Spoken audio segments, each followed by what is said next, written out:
My hands trembled when the evening light caught the unmistakable gleam of gold at the bottom of our drained ranch pond. Nestled inside a weathered military transport case partially buried in 4 decades of silt and mud, lay row upon row of gold bars, each bearing markings I hadn't seen since my classified briefings at Offwood Air Force Base in 1983. The distinctive triangle within circle symbol, the three-letter designation UMB, followed by a serial sequence.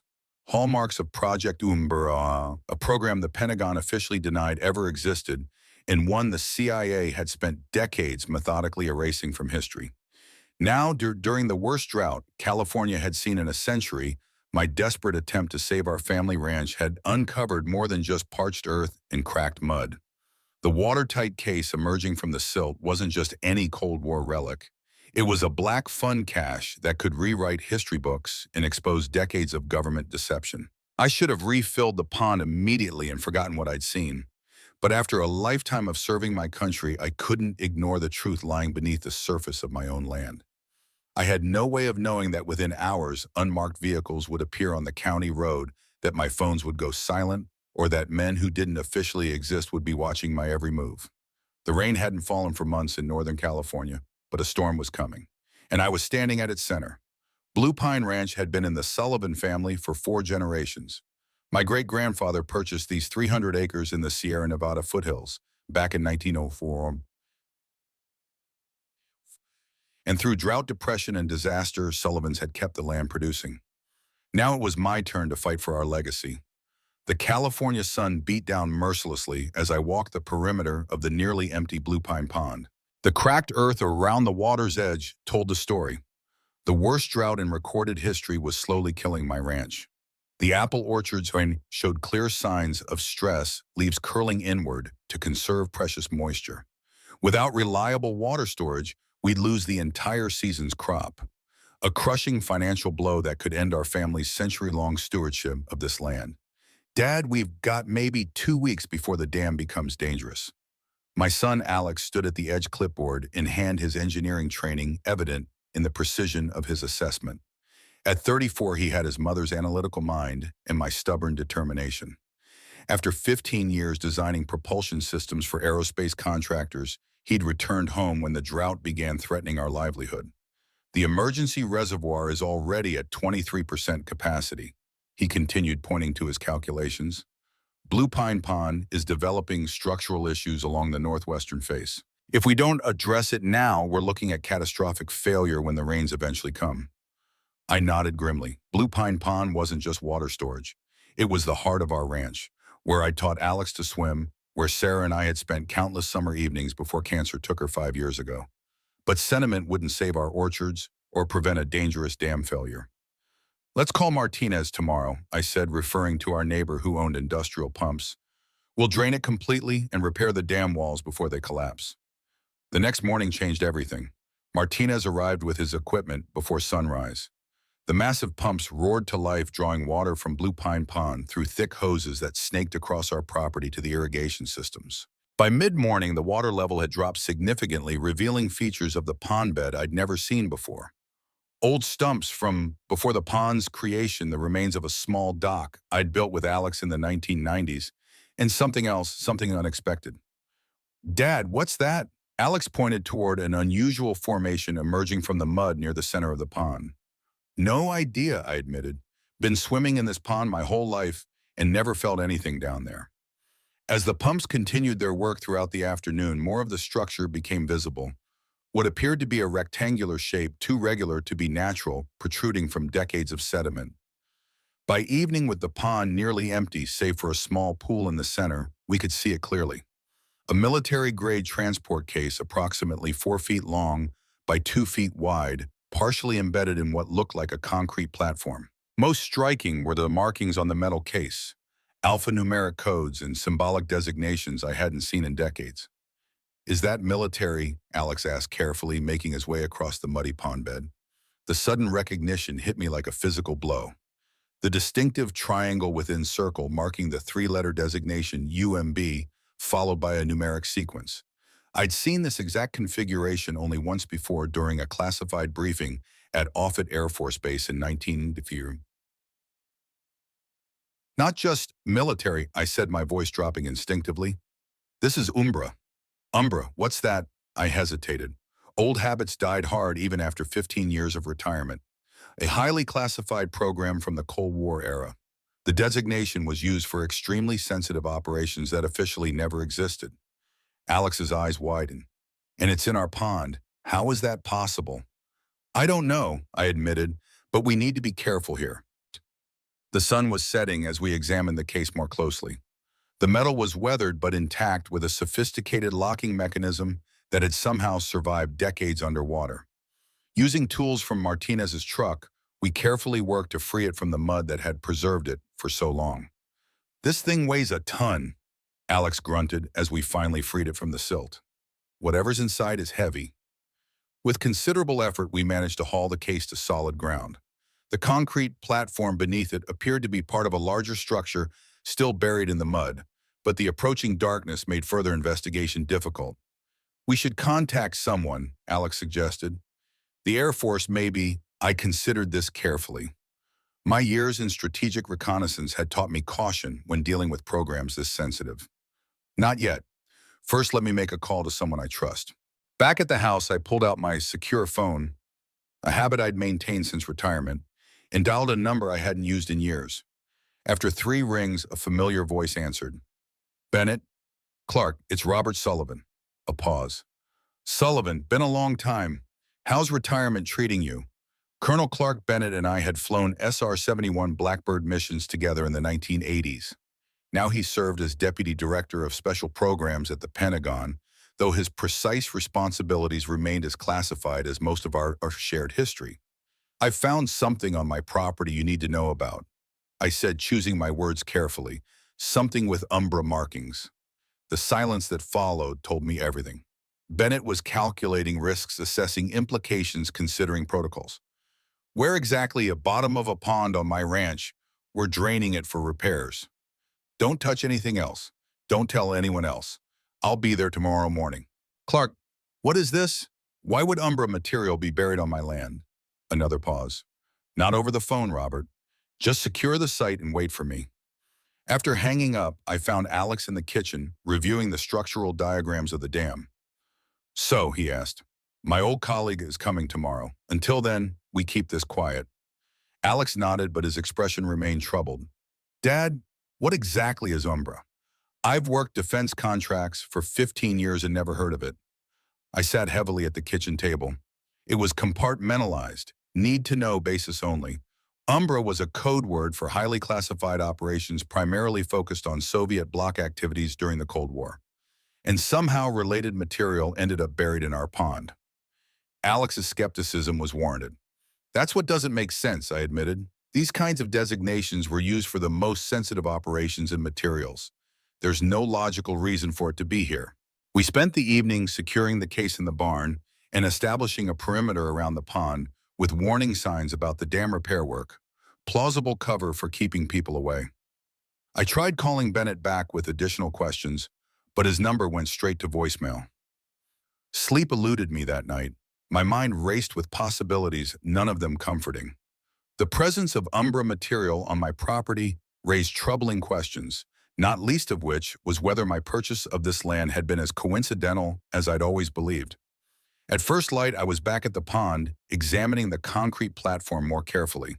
In daylight, I could see that it extended further than we'd initially realized, with sections still buried beneath years of silt and mud.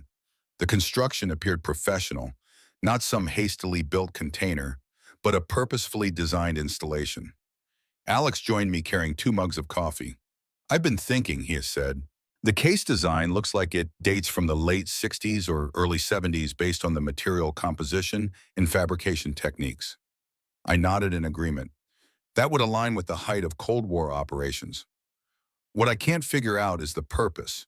Why build a concrete platform in the middle of nowhere in what was then just a natural depression that occasionally filled with water? That's what troubles me. There's no logical reason for classified material to be here, especially one this remote. We were interrupted by the sound of a helicopter approaching from the east. The unmarked Bell 206 circled once before setting down in the open field adjacent to the pond. Clark Bennett emerged, followed by a younger woman in civilian clothes carrying specialized equipment. Bennett had aged since I'd seen him last, his once dark hair now completely silver, but he maintained the ramrod straight posture of a career military officer. He approached with a grim expression I recognized from our most sensitive missions. "Robert," he said, shaking my hand firmly, "this is Dr. Andrea Hayes, technical consultant." Hayes nodded curtly but offered no handshake, her attention already fixed on the military case we'd recovered. "My son Alex," I introduced. "Former Air Force engineering background, has full clearance from his defense contract work." Bennett assessed Alex briefly, then turned back to the pond. "Show me where you found it." We led them to the barn where we'd secured the case overnight. Hayes immediately began taking readings with a handheld device, while Bennett examined the markings with growing concern. "When did you purchase this property, Robert?" he asked casually. "It's been in my family since 1904. And the pond? My grandfather created it in the 1930s by damming the seasonal creek." Bennett exchanged a significant look with Hayes. "That timeline doesn't work." "What do you mean?" Bennett sighed. "Umbra designation wasn't established until 1968. This material couldn't have been here when your grandfather built the pond." "The pond has been expanded twice," I explained. "My father enlarged it in 1954, and I did further work in 1976 after I bought the property from him." 1976, Bennett repeated. "That fits the timeline." Hayes approached with her device. "No radiation, no unusual electromagnetic signatures. The lock system appears intact." Bennett nodded. "We need to open it." "I tried yesterday," I said. "The mechanism is complex and appears to have some kind of security system. We have better tools." Bennett returned to the helicopter and came back with a specialized case. Inside was equipment I recognized from my days working with classified technology, a multi-spectrum analyzer and a device that could bypass most security systems. While Hayes worked on the lock, Bennett pulled me aside. "Robert, what I'm about to tell you is still classified. You understand the implications." "Of course." Umbra wasn't just a standard classification. It was used exclusively for black operations involving significant assets, financial, technological, or intelligence. The highest level of compartmentalization we had. I suspected as much, but that doesn't explain why Umbra material would be buried on my property. That's what concerns me. Standard protocol for Umbra materials was secure storage at designated facilities or destruction if compromise was imminent. Hiding material on private property violates every protocol established for the program. Could it be related to my father? He was Air Force intelligence until his sudden retirement in 1976, the same year I expanded the pond. Bennett's expression shifted subtly. What was his clearance level? Top secret specialized access. He never discussed specifics even with family. Possibly relevant. We'll need to check records discreetly. Hayes called out, "I've bypassed the primary security system. There's a secondary mechanical lock that needs manual manipulation." We joined her at the case. She had successfully defeated what appeared to be an electronic verification system, revealing a more conventional locking mechanism beneath. "Military grade circa 1975, Bennett assessed. Standard for secure transport of sensitive materials during that period." Using specialized tools, Hayes methodically worked through the lock's combination possibilities. After several minutes of precise adjustments, the mechanism released with a solid click. The case lid remained sealed by internal pressure. "Hermetically sealed," Hayes noted. "Impressive preservation system for the time period. Releasing internal pressure now." With a soft hiss, the seal broke. Bennett gestured for Hayes to step back, then carefully raised the lid. What lay inside made all of us fall silent. Gold. Row upon row of small gold bars, each approximately the size of a deck of cards, neatly arranged in custom-fitted compartments. Each bar bore markings, serial numbers, and the same Umbra designation that appeared on the case exterior. Nestled among the gold bars were several sealed document pouches and what appeared to be a small recording device. "My God," Bennett breathed. "This is a black fund cache." "Black fund?" Alex questioned. "Untraceable operational funding." Bennett explained, his voice tight with tension. During certain periods of the Cold War, specialized intelligence operations were funded through means that couldn't be traced through normal congressional oversight channels. Off the books gold reserves, I translated. Precisely. Used for operations too sensitive for normal funding approval processes. The practice was officially discontinued after the Church Committee investigations in 1975. Officially, Hayes emphasized examining one of the gold bars closely. These match the metallurgical profile of Soviet-minted gold from the 1960s. Soviet gold? Alex asked incredulously. Bennett nodded grimly. During certain intelligence operations, assets were sometimes acquired from Eastern Bloc sources. You mean stolen? Repurposed is the term of art, Bennett replied without a trace of irony. But yes, essentially. Hayes carefully removed one of the sealed document pouches. These appear to be operational records, field reports, asset payment logs, operational directives. Bennett took the pouch with visible concern.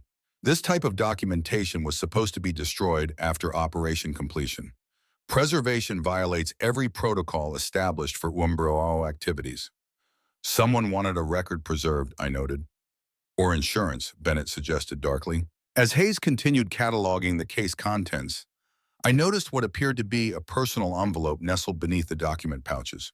Unlike the official materials, this envelope bore a handwritten name, William Sullivan, my father's name. Clark, I said quietly, pointing to the envelope. Bennett's expression shifted from professional concern to personal alarm. That complicates matters significantly. I reached for the envelope, but Bennett gently intercepted my hand. Robert, if your father was involved with Umbra operations and left personal documentation, we need to proceed very carefully. It's addressed to him, I countered, on my property, and potentially contains still classified information about operations that officially never existed, Bennett replied. Let Hayes examine it first, ensure there are no tracking or security measures. Reluctantly, I nodded agreement. Hayes carefully removed the envelope and scanned it with her equipment. No electronic components or chemical triggers, she confirmed. Standard paper envelope sealed with adhesive circa 1970s based on material composition. Bennett held the envelope for a moment, then handed it to me. Your call, Robert, but understand the potential implications. The weight of the moment wasn't lost on me. Whatever this envelope contained had been hidden for nearly half a century, preserved alongside what appeared to be evidence of classified intelligence operations. Opening it would potentially expose secrets my father had deemed important enough to risk hiding, yet dangerous enough to conceal. With steady hands, I broke the seal and removed several sheets of paper covered in my father's distinctive handwriting. The top sheet contained a brief message. Robert, if you're reading this, the drought has revealed what lies beneath Blue Pine Pond. The contents of this case represent evidence of operations conducted without proper authorization or oversight. When I discovered the nature of these activities, I faced an impossible choice between duty to command and duty to country. I chose the latter. The gold was acquired during Operation Heartland from 1969 to 1974, extracted from Soviet-aligned states under the guise of financial intelligence gathering. The actual purpose, funding domestic surveillance programs that Congress had explicitly refused to authorize. I was ordered to dispose of this evidence in 1976. Instead, I preserved it where I believed it would eventually be found. Trust no one from the agencies with this material, not even those you served with. The Umbra operations detailed in the accompanying documents were conducted outside all legitimate oversight structures. I'm sorry for involving you, son, but there was no other way to ensure the truth would eventually come to light. Dad. The letter was dated June 12, 1982. 2 months before his sudden death from what we'd been told was a heart attack. I handed the letter to Bennett, watching his expression darken as he read. Operation Heartland, he muttered. I've never heard of it. That's the point of Umbra designations, isn't it? I said. Compartmentalization so complete that even those with appropriate clearances wouldn't know about parallel operations.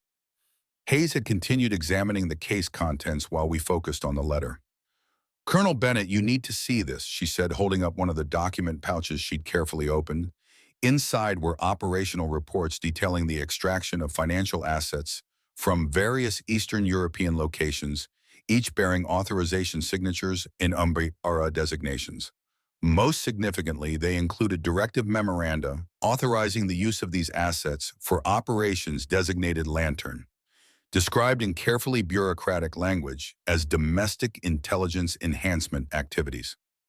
Domestic operations. Bennett translated his expression grave.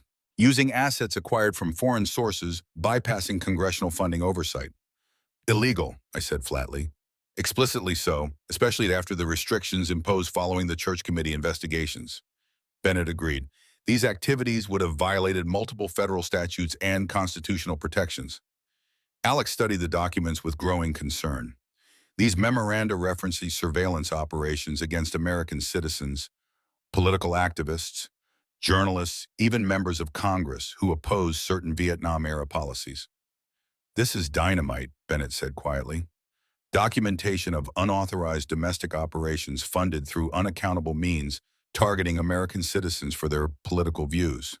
And my father preserved the evidence, I noted. Hidden where it would eventually be found, but couldn't be easily discovered without specific cause, like a historic drought forcing us to drain the pond completely. A dead man's switch, Bennett agreed. Ingenious in its simplicity. The natural cycle of drought in California made eventual discovery inevitable but not imminent enough to pose immediate risk. As we continued examining the materials, my phone rang, a number I didn't recognize. Mr. Sullivan, a crisp, authoritative female voice. This is Dr. Eleanor Hayes, director of the Institute for Military Historical Research. I understand you've been conducting excavation work on your property. I'd like to discuss a matter of historical significance that may have been uncovered. I caught Bennett's eye, watching his expression harden. How did you hear about our work? I asked cautiously. Satellite imagery analysis is one of our specialties, Mr. Sullivan.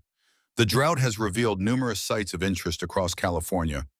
Yours particularly caught our attention. I'm in the middle of emergency dam repairs, Dr. Hayes. Not a good time for visitors. I understand completely. However, what you've uncovered may have significant historical value. My institute is prepared to offer substantial compensation for any artifacts recovered. May I come up to discuss this further? Bennett was shaking his head emphatically. I'll need to call you back, Dr. Hayes. Please leave your contact information with my son. I hung up and turned to Bennett. Who is she really? Not who she claims to be, Bennett said grimly. The Institute for Military Historical Research is a CIA front operation. They handle recovery of sensitive historical assets that might prove embarrassing to certain agencies. How would they know about this already? We only opened the case an hour ago. Bennett's expression was grim. That's what worries me. Either they've been monitoring this site for years, or someone tipped them off immediately after we arrived. She mentioned satellite imagery, Alex pointed out. Standard cover explanation. Andrea Hayes interjected. More likely they've had electronic surveillance on this location for some time, activated by our arrival. I looked at the case and its contents, particularly the envelope with my father's letter. Clark, what the hell is going on here? I don't know yet, he admitted, but I suggest we secure these materials before Dr. Hayes makes it up your driveway.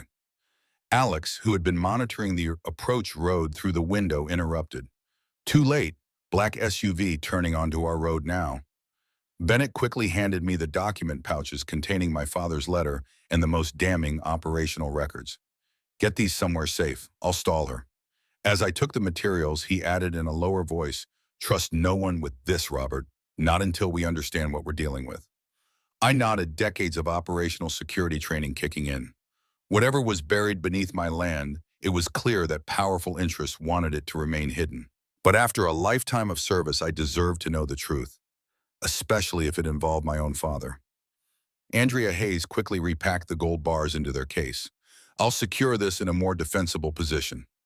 The black SUV was approaching the house as I slipped away through the orchard, the weight of classified history heavy in my hands. The drought that had threatened our livelihood had uncovered something far more valuable than water. The truth about operations conducted in America's name, but without America's knowledge or consent. And somewhere in these documents lay the explanation for my father's sudden retirement and equally sudden death. As I moved through the drought-stressed apple trees, finding cover in their familiar pattern, I couldn't help but appreciate the irony. For decades, I'd served my country by keeping secrets. Now it seemed my final service might be revealing them. I made my way through the western orchard, taking a circuitous route to the old equipment barn. The structure had stood for nearly 70 years. Its weathered redwood siding, hiding a reinforced concrete foundation my father had insisted upon during its construction. Few people knew about the small storage room beneath the main floor, accessed through a trapdoor, concealed under decades of accumulated tools and spare parts. The afternoon heat was oppressive as I worked quickly to move enough equipment to access the hidden entrance. The document pouches containing my father's letter and the operational records felt heavier with each passing minute, not just from their physical weight, but from the burden of secrets they contained. Whatever connection existed between my father, the buried gold, and the mysterious Dr. Hayes would have to wait. First priority was securing the evidence. The trapdoor creaked open, revealing a narrow ladder descending into darkness. My father had built this room during the height of the Cold War, part of a generation who believed nuclear confrontation was inevitable. At the time, I'd attributed it to the paranoia that had gripped America during the duck and cover era. Now I wondered if he'd had more specific concerns in mind. I descended into the cool, dry space. The dehumidifier still hummed efficiently, powered by the solar system I'd installed a decade ago. Metal shelves lined the walls, stocked with emergency supplies and family heirlooms too precious to keep in the main house. I placed the document pouches behind a false panel in the far wall, another of my father's security measures, and took a moment to review the contents more thoroughly. The operational records painted a disturbing picture. Operation Heartwood had been a sophisticated financial intelligence operation targeting Soviet bloc countries from 1969 to 1974. Under cover of standard economic intelligence gathering, the operation had systematically extracted gold and other physical assets officially recorded as intelligence samples for analysis. In reality, these assets were being diverted to fund Project Lantern, a domestic surveillance program targeting American citizens deemed potentially subversive to national security interests. The definition of subversive appeared dangerously broad. The target lists included anti-war activists, civil rights leaders, journalists investigating military activities, and even members of Congress who had opposed certain classified operations. Most disturbing were memoranda discussing the potential leverage obtained through surveillance, compromising information that could be used to neutralize opposition to specific policies. This wasn't just illegal surveillance, it was political blackmail using intelligence resources. My father's role became clearer as I reviewed the documents. As a senior Air Force intelligence officer assigned to financial operations, he had initially participated in Heartwood, believing it to be legitimate intelligence gathering. When he discovered the connection to domestic operations, he began documenting the activities while appearing to cooperate. The final memo in the collection, dated April 1976, ordered him to dispose of all physical evidence relating to Heartwood resource acquisition in preparation for the operation's formal termination. Instead, he had preserved that evidence, hiding it where it would eventually be found, but couldn't be easily discovered without specific cause. A dead man's switch designed to activate decades later. I carefully replaced the documents in their weatherproof pouches and secured them behind the false panel. As I climbed back to the main floor of the barn, I wondered how many other secrets my father had carried to his grave, and whether his heart attack in 1982 had truly been natural. Through the barn window, I could see Bennett engaged in conversation with a distinguished-looking woman near the main house. Andrea Hayes stood slightly apart, positioned where she could monitor both the conversation and the surrounding property. Alex remained on the porch, his body language betraying his wariness. I needed to return to assess the situation, but direct approach seemed unwise. I called Alex from my secure phone. "Where are you?" His voice was tense. "Handling something important. What's the situation there?" "Dr. Eleanor Hayes is insisting on examining the pond area. She's showing credentials from the Institute for Military Historical Research and the Department of Defense Historical Recovery Division." Bennett is being diplomatic but evasive. "What about the gold?" "Andrea secured it in a different location. Hayes doesn't seem to know exactly what we found, just that something was recovered." "Keep them occupied.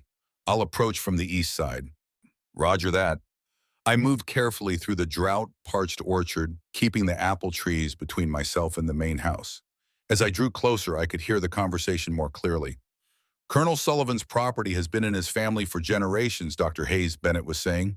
Any historical artifacts recovered would naturally fall under his stewardship pending proper assessment. Colonel Bennett, the woman replied, her voice carrying the polished precision of someone accustomed to authority. Certain categories of historical military artifacts remain government property regardless of where they're discovered, particularly those relating to classified Cold War operations. Which is why I'm here as DoD liaison, Bennett countered smoothly, to ensure proper protocols are followed. With all due respect, Colonel, your department wasn't formally notified of this recovery operation. Your presence here appears to be unofficial. I emerged from the orchard as if I'd been inspecting the irrigation systems. Is there a problem here? Dr. Eleanor Hayes turned toward me with practiced composure. She was perhaps in her late 50s, with the steel gray hair and precise appearance of someone who valued control. Her expensive suit seemed out of place on a working ranch, but her posture suggested military background despite the civilian attire. Colonel Sullivan, I presume, Dr. Eleanor Hayes, Institute for Military Historical Research. She extended a hand that I reluctantly shook. I was explaining to Colonel Bennett that my organization has been monitoring drought-exposed historical sites throughout California. Satellite imagery identified unusual structures in your drained pond. Dam repairs, I stated flatly. Nothing of historical significance. Her smile remained fixed, but her eyes hardened slightly. Colonel, we both know that's not entirely accurate. The concrete structures exposed in your pond bears distinctive military engineering characteristics consistent with Cold War-era installations. Any materials recovered from such installations fall under specific historical preservation statutes. Bennett interjected smoothly. Dr. Hayes, as I was explaining, we're following established DoD protocols for assessing potential historical sites on private property.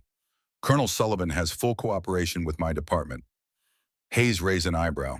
Interesting, because according to my information, no official recovery operation has been authorized for this location, which raises the question of exactly what capacity you're operating in, Colonel Bennett.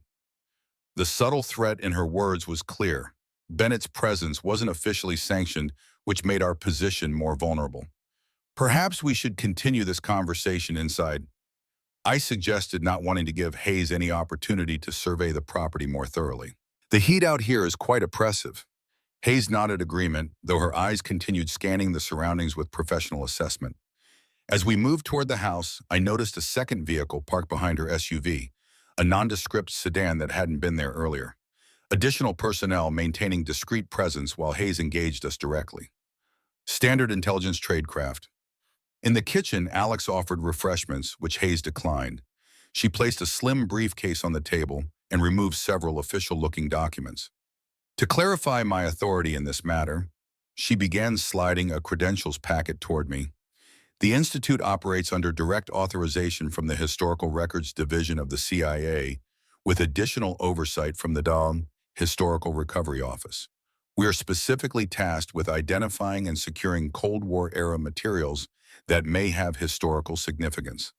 I examined the credentials without touching them. The documentation appeared authentic, but in my experience, the most convincing credentials were often the most carefully constructed fabrications.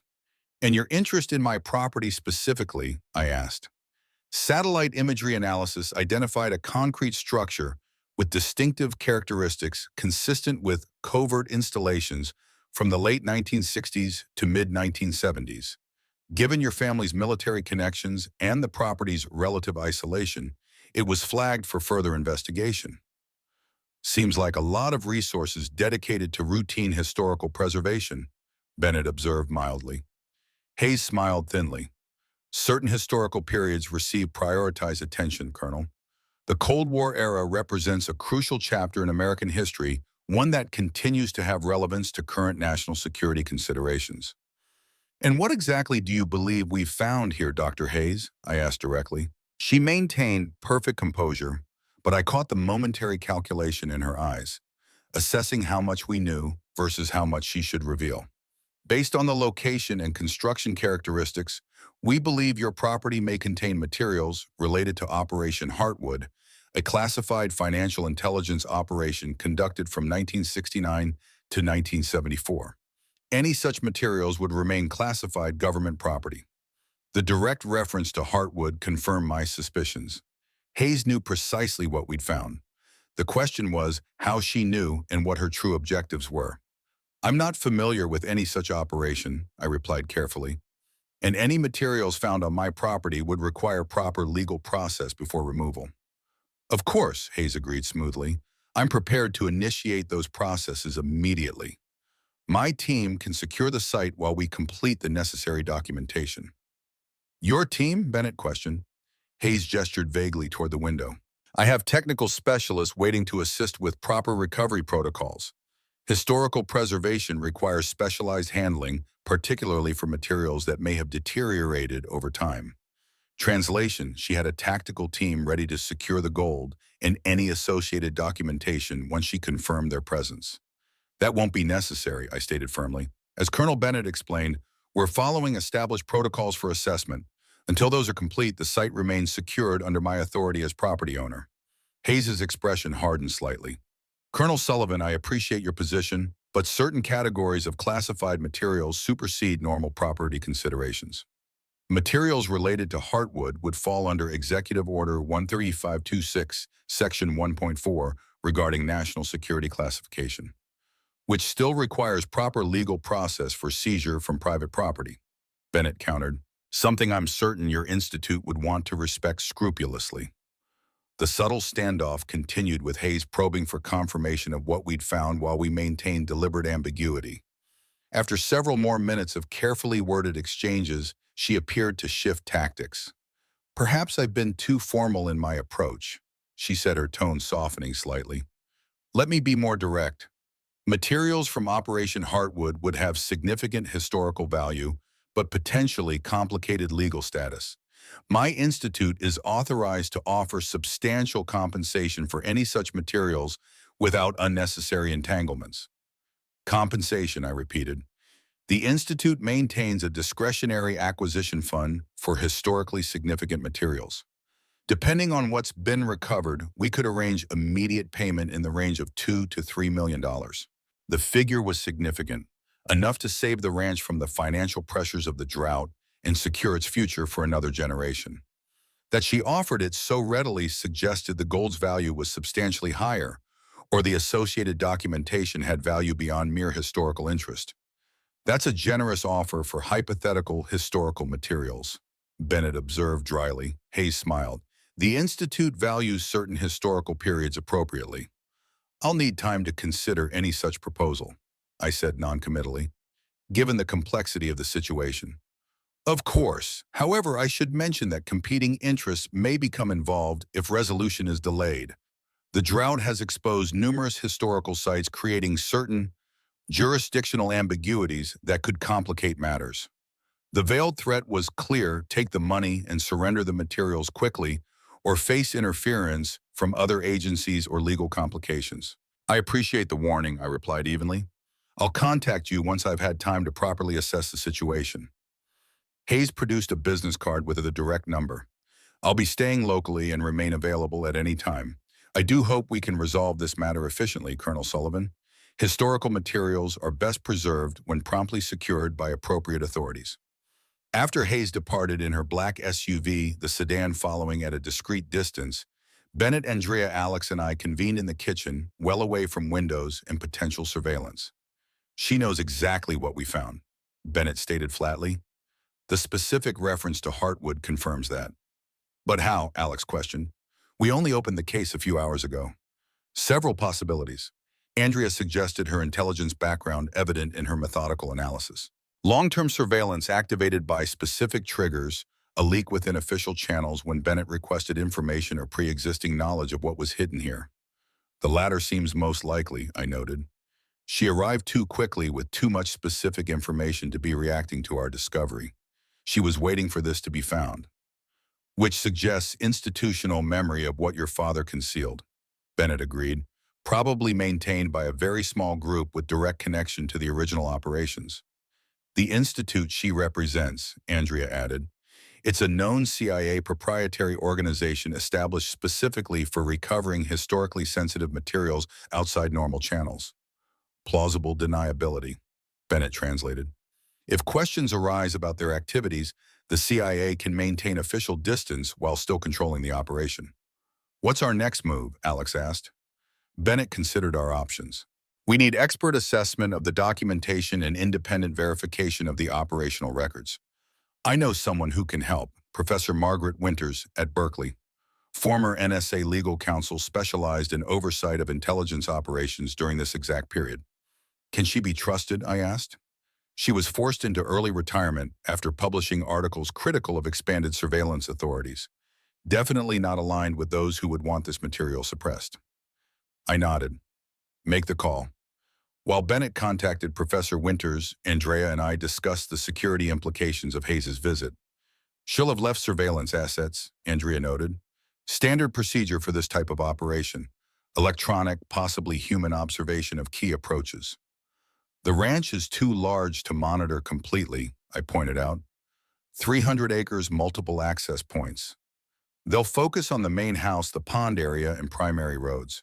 Resource constraints would prevent comprehensive coverage, which gives us options for movement if necessary, I concluded. The old logging trails on the eastern property line haven't been used in decades. Unlikely they'd be aware of them. Andrea nodded approval. Good operational thinking. Your military background shows. Bennett rejoined us looking satisfied. Professor Winters can meet us tonight at her private laboratory. She's intrigued to say the least. What about the materials? Alex asked. Both the documents and the gold. The documents need to remain secure but accessible, Bennett decided. The gold is problematic, too heavy to transport easily, too valuable to leave inadequately protected. I have contacts who can provide discreet security, Andrea offered. Former colleagues absolutely reliable. Make the call, Bennett agreed. We need the property secured while we consult with Winters. As Andrea arranged security, I considered our growing predicament. What had begun as a desperate attempt to save our ranch from drought had evolved into something far more complex. The uncovering of classified Cold War operations involving illegally acquired assets used to fund unauthorized domestic surveillance. My father had preserved evidence of these activities at significant personal risk and potentially paid for that decision with his life. Now, nearly half a century later, the same institutional forces were mobilizing to recover the evidence and ensure it remained buried. Dr. Hayes's rapid appearance and substantial financial offer confirmed the sensitivity of what we'd found. The question was whether her interest was merely historical or if the operations documented in my father's records had contemporary implications that made their exposure particularly dangerous. Bennett interrupted my thoughts. Security team will be here within 2 hours. 2 operators, former Special Activities Division, now private contractors. They'll secure the property while we meet with Winters. And the gold, I asked, best left secured where it is for now. Moving it creates its vulnerability. Andrea's team will establish perimeter security without drawing attention.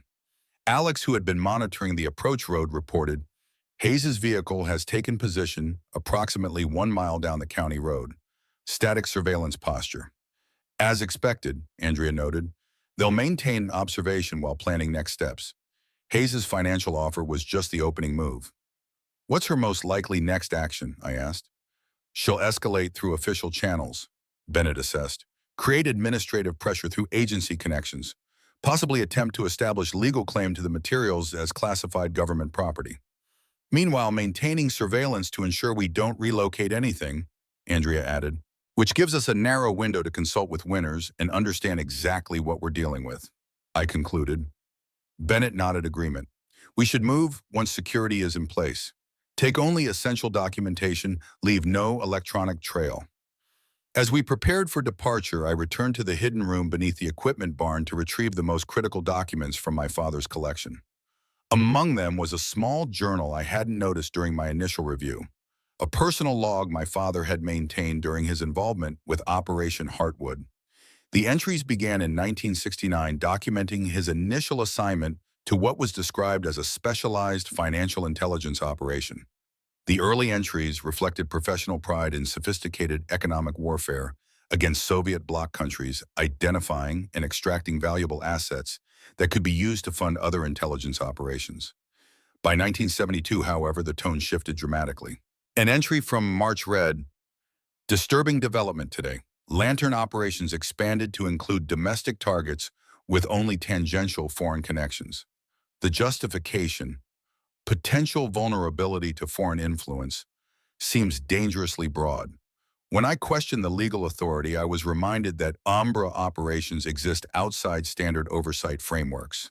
The implications are troubling." Subsequent entries documented his growing concern as Lantern expanded, further targeting individuals based increasingly on their political positions rather than legitimate national security considerations. Most disturbing was an entry from November 1973. "Today, I reviewed surveillance reports on Senator Name Redacted, who has opposed certain Southeast Asia operations. The material included private conversations with family members, medical information, and financial details with no legitimate intelligence value. When I raised concerns about the legality, I was told explicitly that national security considerations supersede technical legal restrictions. This is no longer intelligence work, it's political leverage." The final entries detailed his decision to preserve evidence of these operations, knowing the professional and personal risks involved. "I've been ordered to dispose of all Heartwood acquisition records and remaining physical assets in preparation for official termination. The gold recovered from location redacted operation is particularly problematic. Too valuable to destroy, too compromising to retain in official repositories. I've made my decision. The ranch property provides a secure location where evidence can be preserved without immediate discovery. If necessary, the truth will eventually emerge, even if I'm not here to reveal it." The last entry, dated August 1st, 1982, just days before his death, was brief but chilling. "Meeting with TB. Tomorrow regarding Heartwood documentation. Concerning signs of renewed interest in Lantern methodologies from certain quarters. Insurance measures in place if needed. TB, Thomas Blackwood." The name appeared in several earlier entries as a colleague who shared my father's concerns about Lantern operations. According to the journal, Blackwood had been abruptly reassigned in early 1976 after questioning the legal basis for certain surveillance activities. I secured the journal with the other documents and returned to the main house where Andrea's security team had arrived. Two men in civilian clothing, whose bearing immediately identified them as former military operators. Bennett introduced them as Wilson and Tarlow without providing further background. "Property is secure," Tarlow reported after completing his initial assessment. "Basic surveillance detected on the main approach road and northern perimeter. Electronic only, no human assets identified yet." "They're being cautious," Andrea noted, "establishing baseline coverage while developing more comprehensive strategy." "We'll maintain low profile," Wilson added. "Standard ranching activities as cover for security operations." With the ranch secured, we prepared for our meeting with Professor Winters. Bennett, Andrea, Alex, and I would travel in my truck, less conspicuous than Bennett's government vehicle, taking the old logging road that emerged on the eastern property line, bypassing Hayes's surveillance on the main approach. 2-hour drive to Berkeley, Bennett noted. "We should arrive just after dusk." "What about communications?" Alex asked. "Minimal and secure," Andrea advised. "Hayes likely has signals intelligence support monitoring standard channels. I provided satellite phones from my own emergency equipment, secure devices that operated on military frequencies, a holdover from my Air Force days that I'd maintained more from habit than necessity."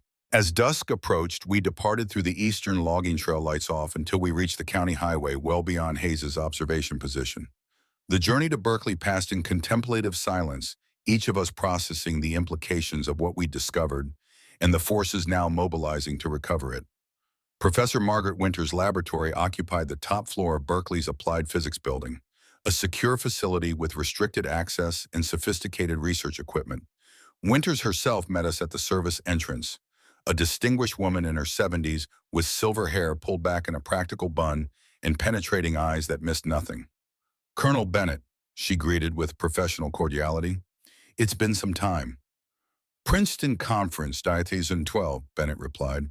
"Your presentation on electronic surveillance authorities was memorable and controversial, judging by my subsequent career trajectory."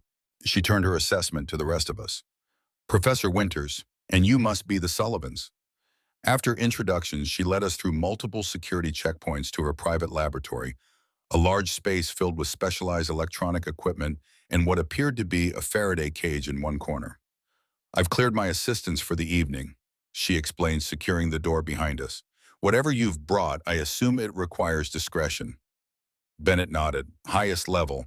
We've discovered documentation related to classified programs from the 1970s. Designations Heartwood and Lantern operating under Umbra protocols. Winter's expression remained neutral, but I caught the momentary tightening of her jaw. I see. And you need authentication and assessment.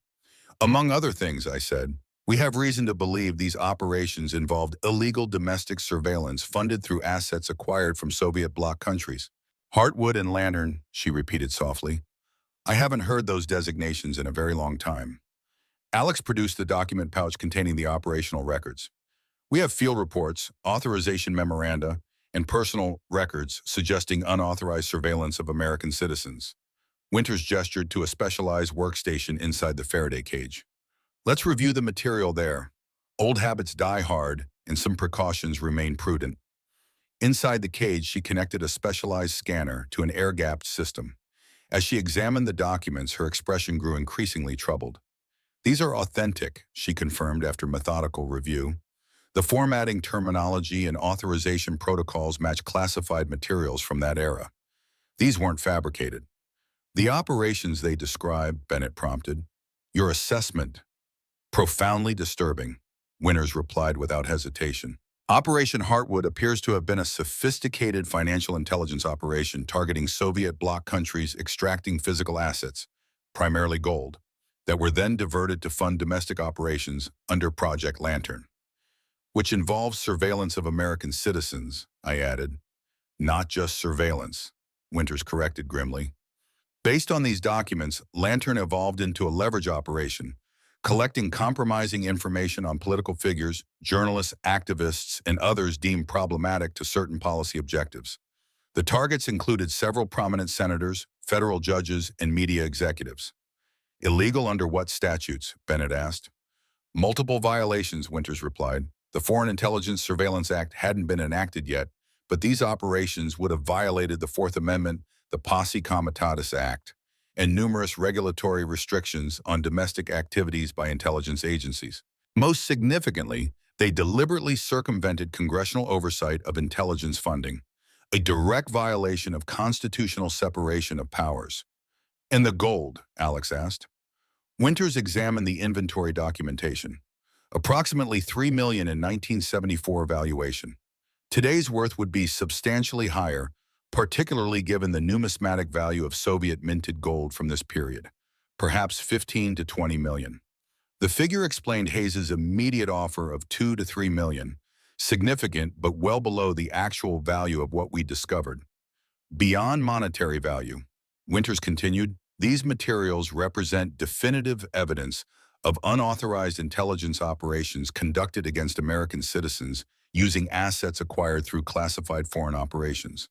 Their historical and legal significance is difficult to overstate, which explains the rapid response to our discovery, Bennett noted. Indeed, certain institutional elements would have strong motivation to ensure these materials remain contained. She turned to my father's journal. This provides crucial context. Major Sullivan appears to have been a reluctant participant who became increasingly concerned about the legal and ethical implications of these operations. He preserved the evidence at significant personal risk, I said. More than you might realize, Winters replied, studying the final entries. The reference to renewed interest in Lantern methodologies shortly before his death is particularly troubling. You think his death wasn't natural? I stated rather than asked. I think the timing, days after noting concerning signs and implementing insurance measures, warrants serious scrutiny. She looked up from the journal. Your father appears to have discovered something that made preserving this evidence worth risking his life. The implications settled heavily. My father's heart attack had never seemed suspicious. He was 58 with the stress of military service and family history of cardiovascular issues. But the journal entries cast his sudden death in a more sinister light. What about TB? I asked. Thomas Blackwood. The journal mentions him as a colleague who shared my father's concerns. Winter's expression shifted subtly. Thomas Blackwood was a legal counsel assigned to review Umbro operations for compliance with evolving restrictions following the church committee hearings. His personnel records indicate he retired for medical reasons in 1982, shortly after your father's death. Another convenient heart attack, Bennett suggested darkly. Unknown. His records were heavily redacted during my time at NSA. The pattern suggests he may have shared your father's fate if he was indeed involved in preserving this evidence.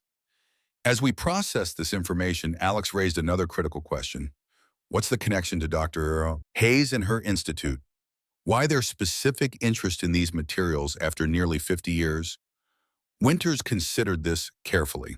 The Institute for Military Historical Research has existed since the mid-1990s, ostensibly to preserve Cold War artifacts and documentation.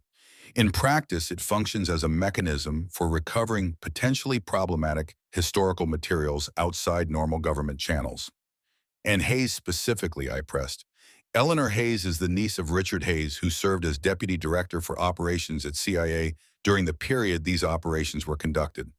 According to these authorization memoranda, he was directly involved in approving Lantern operations. Family connection, Bennett noted. Institutional memory preserved through personal relationships. More than that, Winters added. Eleanor Hayes's professional focus has been the development of advanced data analytics for predictive behavior modeling, essentially sophisticated surveillance technologies with direct lineage to the methodologies developed under Lantern. She's not just protecting family legacy, I realized. She's continuing the work. In modernized form, Winters agreed. The surveillance technologies pioneered under Lantern have evolved into sophisticated data mining and predictive analytics systems used by both government agencies and private contractors. Hayes's institute maintains classified contracts with multiple intelligence agencies for these exact capabilities. Alex looked troubled. So the methodologies developed through illegal operations in the 1970s have become the foundation for contemporary surveillance systems. With crucial differences, Winters clarified. Modern systems operate under significantly more robust legal frameworks and oversight mechanisms. However, the fundamental approach, using pattern analysis to identify potential security concerns based on communications associations and behavior patterns, remains consistent, which makes evidence of their problematic origins particularly sensitive, Bennett concluded. Precisely. Exposing the illegal foundation of these methodologies could trigger substantial legal and political complications for current programs regardless of their present legitimacy. The picture was becoming clearer. Hayes's interest wasn't merely historical or family-related. It was operational. Exposure of Heartwood and Lantern could potentially compromise contemporary surveillance programs by revealing their origins in unauthorized operations. As we continued discussing implications, Bennett's secure phone signaled an incoming message from Tarlo at the ranch. Activity at the property perimeter, he reported. Multiple vehicles establishing positions on approach roads. Professional deployment pattern, not standard law enforcement. Hayes is escalating, Bennett assessed, moving to contain the situation more aggressively. Winters looked concerned. If they're establishing a perimeter, their next step will likely be securing legal authority for direct intervention, perhaps a national security warrant or classified recovery order. Can they do that, Alex asked. With the right connections and creative legal interpretation, yes, Bennett confirmed. They could establish sufficient national security interest to justify emergency recovery of classified materials, which gives us limited time to determine our next steps, I noted. Winters considered our options. The materials you've brought require independent assessment through appropriate oversight channels. I maintain connections with the Senate Intelligence Committee's Technical Advisory Group. They operate with genuine independence from the agencies. Can they be reached securely, Bennett asked? Yes, I have established protocols for sensitive communications.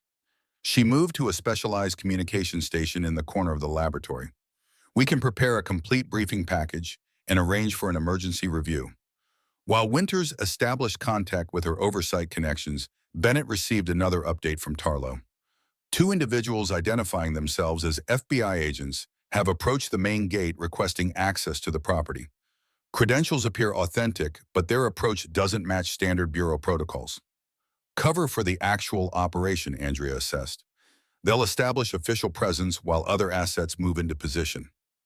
Standard deniable entry technique, Bennett agreed. Has the goal been moved? Negative. Too risky given current surveillance. We've enhanced security around its location. The situation was deteriorating faster than anticipated. Hayes had moved from observation to active containment within hours, suggesting she had resources and authority beyond what her institute role would normally command. Winters completed her secure communication. I've made contact with Dr. Samuel Fisher, Technical Director for the Senate Intelligence Committee. He's prepared to receive our evidence package, but requires direct authentication. Meaning, I asked, secure video conference to verify chain of custody and assess preliminary evidence. Winters established the connection, and the monitor displayed a silver-haired man in his 60s seated in what appeared to be a secure office environment.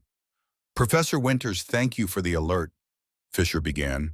I understand you've encountered materials relating to classified Cold War operations that may have contemporary significance.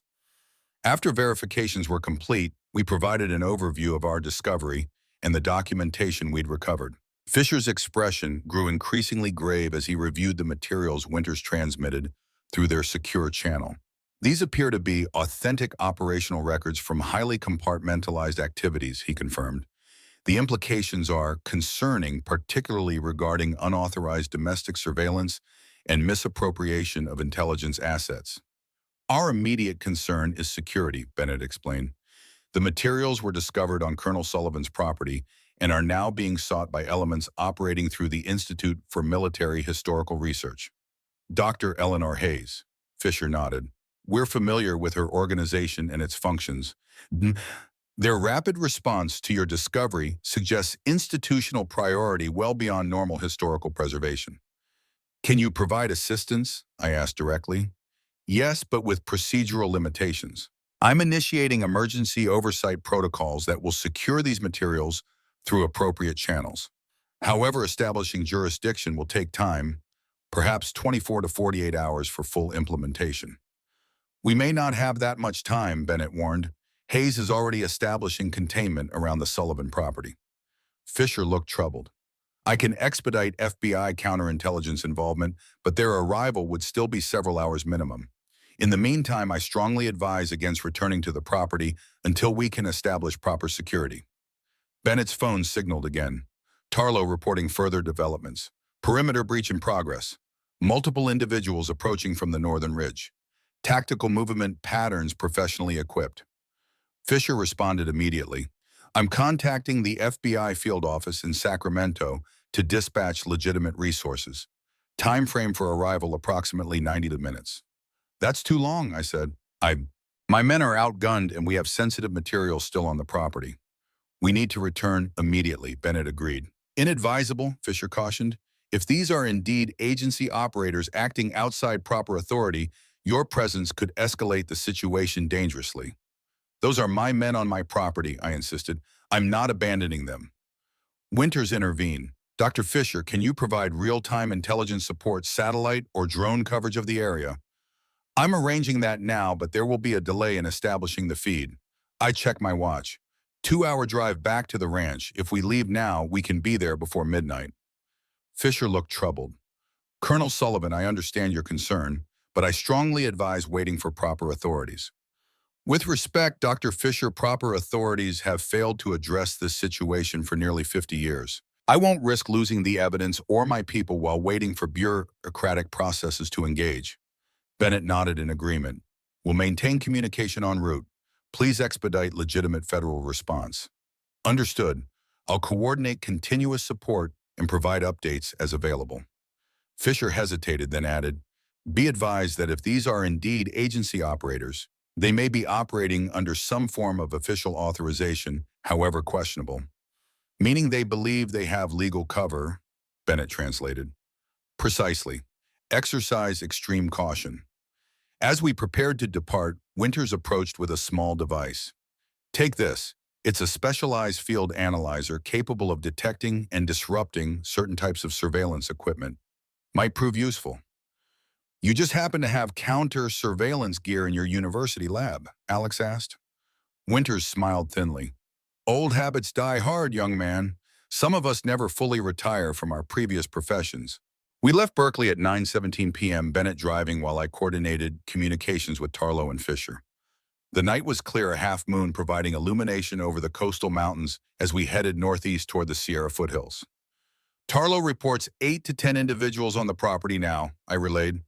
They've established a perimeter around the pond area and are conducting systematic search operations of the main structures.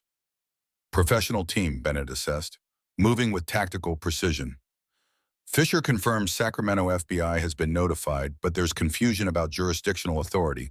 Someone's thrown administrative obstacles into the response chain.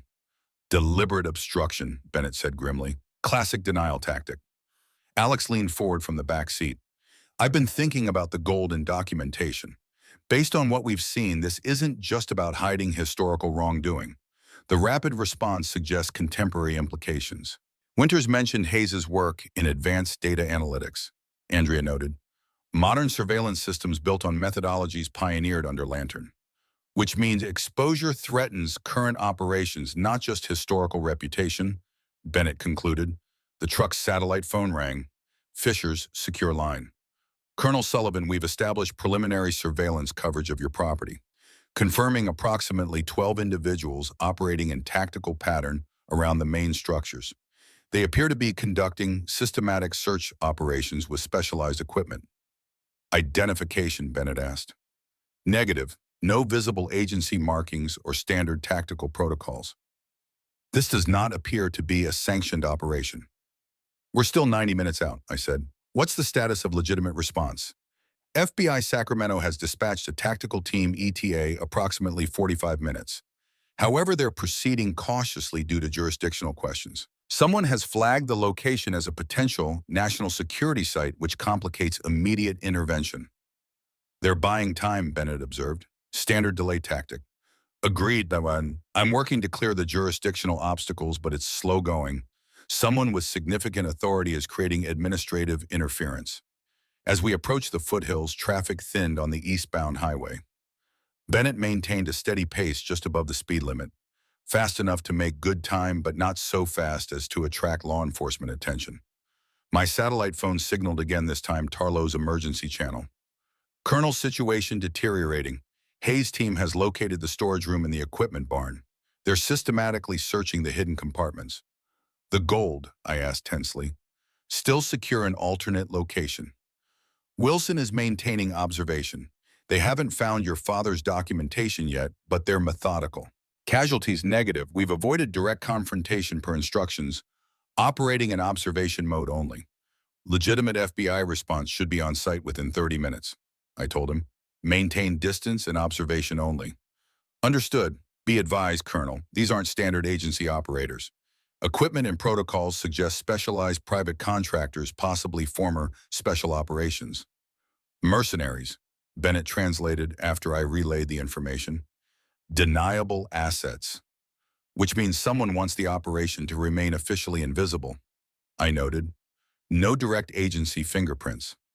Alex was studying the satellite imagery Fisher had forwarded to his tablet. They're methodical. Established security, perimeter, specialized search team, technical support elements. This isn't a hasty operation, it's been planned. They've been waiting for this opportunity, Bennett agreed. Probably had contingency plans in place for years, activated when we discovered the case. As we passed through the eastern foothills, approaching Blue Pine Ranch, Fisher provided another update. Colonel Sullivan, FBI tactical team, has arrived at your property perimeter, but reports the situation has changed. All unidentified personnel have withdrawn along with what appears to be equipment from the main house and barn. They departed approximately 10 minutes ago in multiple vehicles heading east on Forest Service roads. East, I question. That leads deeper into the mountains, not toward any major transportation hub. Satellite tracking is attempting to maintain visual, but tree cover is creating difficulties. What about my security team? FBI reports 2 individuals matching your team's description are secure. No injuries reported. This was both relieving and concerning. The operation had been executed with precision and withdrawn before legitimate authorities arrived, suggesting high-level coordination and intelligence support. Colonel Fisher continued, Given these developments, I strongly recommend you do not return to the property until we can establish a secure perimeter and conduct proper investigation.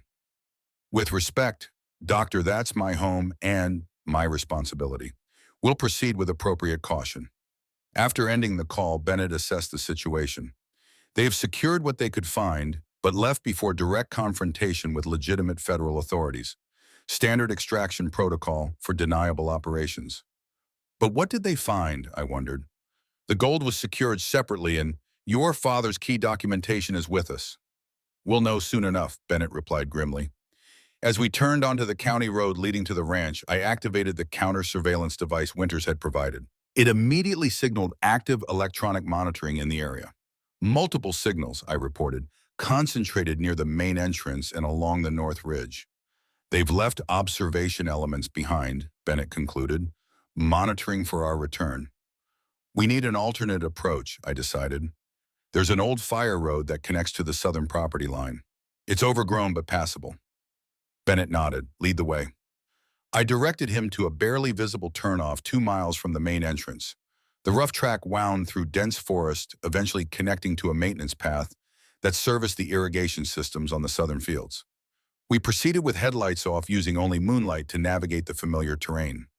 After 20 minutes of careful progress, we reached the equipment shed near the southern orchard, approximately half a mile from the main house and pond area. We proceed on foot from here, I instructed. Stay low and maintain cover. We advanced through the orchard toward the main compound. The counter-surveillance device indicated active monitoring concentrated around the pond and main house, but minimal coverage of the southern approach. As we neared the barn, a figure emerged from the shadows, Tarlo moving with the practiced stealth of his special operations background. Colonel, he greeted quietly, area remains under surveillance. FBI established a perimeter but are maintaining distance from the main structures. Wilson is coordinating with them near the front gate. Situation report, I requested. Hayes' team conducted systematic search of all structures. Professional operation. They knew exactly what they were looking for. Primary focus was the pond area, your office, and the hidden room in the equipment barn. How did they know about the hidden room? I asked, concerned. That location was known only to family. Tarlo hesitated. They had detailed schematics of the entire property, including all modifications made since the 1970s. Someone has been maintaining comprehensive intelligence on this location for decades. This was deeply troubling. The hidden room had been constructed by my father, modified only by me, and known only to family members. Did they recover all the documentation? Bennett asked. Negative. They seemed focused on specific components, operational logs and technical specifications related to Project Lantern. Left behind personal items, including what appeared to be family correspondence. And the gold, I asked. They didn't locate our secondary storage. The case remains secure. Bennett considered this information. Selective extraction. They took what could still have operational relevance or reveal specific methodologies, left what appeared to be merely historical or personal. And they knew exactly where to look, I added. This wasn't a blind search operation. There's something else, Tarlo said, his expression grave. While searching your office, one of their team made a comment captured by our directional microphone. Specific reference to completing the Blackwood recovery. Does that mean anything to you? The name from my father's journal. Thomas Blackwood was a colleague who shared my father's concerns about lantern operations. His name appears in my father's journal as someone he was meeting shortly before his death. Bennett looked troubled. If they're connecting Blackwood to this operation, it suggests a broader pattern they're trying to contain. Or additional materials they believe exist, I suggested. As we discussed implications, Fisher contacted us through the secure channel. Colonel Sullivan, we've completed preliminary analysis of satellite imagery from the extraction operation. The vehicles involved have been traced to a private security contractor with known connections to Dr. Hayes' institute. More concerning, we've identified electronic signatures consistent with specialized data recovery equipment, the kind used for extracting information from damaged or degraded storage media. They're not just securing physical evidence, Andrea noted. They're recovering any digital or electronic records that might exist, which suggests they believe there's more to find, Bennett added. Fisher continued, FBI teams have secured the property perimeter but report the main house and barn areas show signs of systematic search. Multiple storage locations appear to have been accessed and certain materials removed. What about authorization, Bennett asked. Are they operating with any legal basis? That remains unclear. No formal recovery operation has been authorized through normal channels, but we're detecting administrative interference at multiple levels. Someone with significant authority is providing cover for these activities. As we process this information, Wilson joined us from his coordination with the FBI perimeter team. Federal response is confused, he reported. They've established property security, but have conflicting jurisdictional guidance. Someone's thrown administrative sand in the gears. Hayes buying time to complete her operation, Bennett assessed. Colonel E. Fisher's voice came through with renewed urgency. Our analysis of the documentation you provided has revealed something significant. Project Lantern appears to have developed specialized surveillance methodologies that form the foundation for contemporary programs. Hayes's current work with advanced data analytics shows clear technical lineage to these earlier approaches. So this isn't just about hiding historical wrongdoing, I concluded. It's about protecting current capabilities derived from those original programs. Precisely. Exposure of Lantern's methodologies and illegal origins could compromise the legitimacy of current systems regardless of their present legal status. This explained Hayes's determination and resources. She wasn't merely protecting family reputation or institutional history. She was safeguarding operational capabilities with direct lineage to the unauthorized programs my father had documented. As we continued discussing strategy, Alex suddenly raised his hand for silence. The counter-surveillance detector had begun signaling increased activity. Movement, Tarlo warned quietly. Multiple approaches from the north and east. Bennett checked the perimeter through specialized compact binoculars. At least 6 individuals, tactical formation, not FBI protocols. They've come back, I realize, probably after discovering key documentation missing from what they recovered. Colonel Sullivan, Fisher's voice came through the satellite phone. Satellite imagery confirms unauthorized personnel returning to your property. FBI teams are repositioning but remain under jurisdictional constraints. We need to move, Bennett decided. This position is compromised. The old hunting cabin, I suggested. South Ridge, difficult approach, defensible position. Tarlo nodded. I'll create a diversion to cover your movement. Negative, I countered. You coordinate with the FBI perimeter. We need legitimate authorities engaged as quickly as possible. After synchronizing our plans, we moved out. Bennett, Andrea, Alex, and I heading south through the orchard, while Tarlo made his way toward the FBI position near the main entrance. The counter-surveillance device continued indicating active monitoring, but primarily concentrated around the main structures. As we continued through the darkness, I couldn't help reflecting on the irony of the situation. My father had hidden evidence of illegal government operations on this land, hoping it would eventually expose the truth. Now, decades later, I was fleeing across that same property, pursued by individuals determined to ensure that truth remained buried. The cold calculation of it all was becoming clear. The Lantern methodologies developed through unauthorized operations in the 1970s had evolved into sophisticated surveillance systems, now employed by both government agencies and private contractors. Hayes's Institute wasn't merely a historical research organization. It was the contemporary manifestation of the same approach to surveillance that had concerned my father decades earlier, now operating with greater technological capability and a veneer of legal legitimacy. As we approached the ridgeline leading to the hunting cabin, Fisher provided a critical update. Colonel satellite imagery has identified the leader of the returning team. Facial recognition confirms Eleanor Hayes is personally directing the operation. This confirmed our suspicions about the importance of what we discovered. Hayes wasn't entrusting this operation to subordinates. She was personally supervising the containment of evidence that threatened both historical reputation and contemporary operations. Bennett paused at the ridge, surveying the terrain behind us. They're establishing a systematic search pattern. Professional operators, likely former special operations personnel. They'll find us eventually, Alex noted. This is my home territory, but they have numbers and equipment advantages. We don't need to evade indefinitely, I reminded them, just long enough for proper authorities to establish jurisdiction and intervention protocols, which Hayes is actively working to prevent through administrative channels, Bennett added. As we continued toward the hunting cabin, Fisher delivered the update that changed everything. Colonel Sullivan, we've completed preliminary authentication of your father's documentation and the supporting operational records. The evidence appears conclusive. Lantern operations conducted unauthorized domestic surveillance outside legal parameters using assets acquired through Heartwood operations. Can you secure intervention authority based on that determination? Bennett asked. We're proceeding through appropriate channels now. However, there is something else you should know.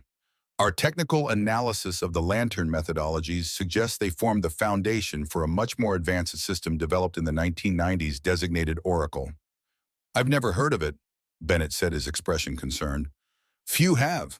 Oracle was reportedly designed for comprehensive data analytics, specifically the ability to analyze vast quantities of communications and predict potential security threats based on pattern recognition. Modern mass surveillance, Andrea translated. Yeah. Advanced data mining and predictive analytics. Is Oracle currently operational, I asked. Officially, the program was terminated in 2002 due to legal and ethical concerns. However, the core methodologies appear to have been transferred to the private sector through specialized contractors, including Hayes' Institute. Privatized surveillance, Bennett concluded, outside direct government oversight but available through contractual arrangements. We believe so, and if Lantern documentation has been preserved in complete form, it could potentially expose the methodological foundations of these current systems, raising significant legal questions about their origins and legitimacy. This revelation cast the entire situation in a new light. Hayes wasn't simply recovering embarrassing historical evidence. She was securing documentation that could potentially compromise contemporary surveillance systems by revealing their origins in unauthorized operations. That explains the urgency and resources committed to this recovery operation, I noted. They're not just hiding past misdeeds, they're protecting current capabilities. Or future applications, Bennett suggested. The ability to predict behavior based on comprehensive data analysis would be extraordinarily valuable in today's environment. As we processed this information, the sound of approaching helicopters became audible, at least 2 aircraft approaching from the east. Colonel Sullivan, Fisher's voice came through with newfound urgency. We've received authorization for direct intervention. FBI tactical teams are moving to secure the property and detain unauthorized personnel. However, satellite imagery shows at least 2 helicopters approaching your location. They're not law enforcement aircraft. Extraction team, Bennett assessed. They're accelerating their timeline, or preparing for more aggressive measures, I added grimly. The helicopters grew louder, their searchlights beginning to sweep the forested slopes below our position. We had reached the hunting cabin, a small, sturdy structure built into the hillside with clear lines of sight across the valley. Colonel Fisher continued, there's something else you should know. Our background investigation into Eleanor Hayes has revealed concerning connections. In addition to her family ties to the intelligence community, she maintains a private security consulting firm with extensive contracts for electronic surveillance systems. The firm's primary technical director is formally associated with the Oracle program. She's not just preserving the technology, Alex realized. She's actively developing it for current applications. Outside official oversight, Bennett added, a private capability based on classified technology, which makes this no longer just about historical misdeeds, I concluded. It's about preventing the proliferation of unauthorized surveillance technology with potentially devastating privacy implications. As the helicopters circled closer, their searchlights methodically scanning the terrain, Fisher delivered the final piece of information that transformed our understanding of the entire situation. Colonel Sullivan, we've identified a critical connection in the historical documentation. Your father, Major William Sullivan, wasn't simply assigned to Heartwood operations as a technical liaison. According to personnel records we've accessed, he was specifically recruited because of his expertise in financial tracking and asset verification. What are you suggesting? I asked. The evidence indicates your father may have been more than just a witness to Heartwood and Lantern operations. Based on technical annotations in the operational logs, we believe he deliberately documented discrepancies in the asset inventories before their concealment. He was tracking the gold, Alex said, understanding immediately. Not just tracking it, the inventory discrepancies suggest he was creating an independently verifiable record of exactly what was acquired and how it was used. A financial audit trail that couldn't be altered or erased. He wasn't just preserving evidence of unauthorized surveillance, I realized. He was documenting the complete money trail, from acquisition of Soviet assets to funding of domestic operations. Precisely. The gold cache you discovered appears to be only a portion of what was acquired through Heartwood. Your father's documentation suggests significant additional assets were diverted for purposes not recorded in official inventories.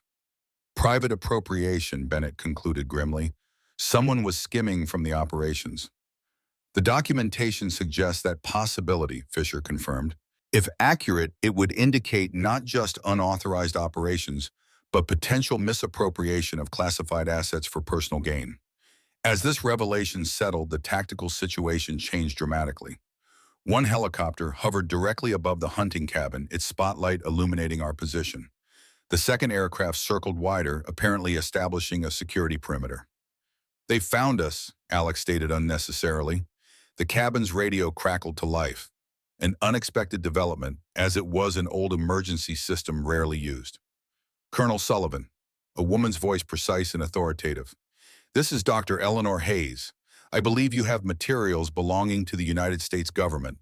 I'm authorized to recover those materials immediately."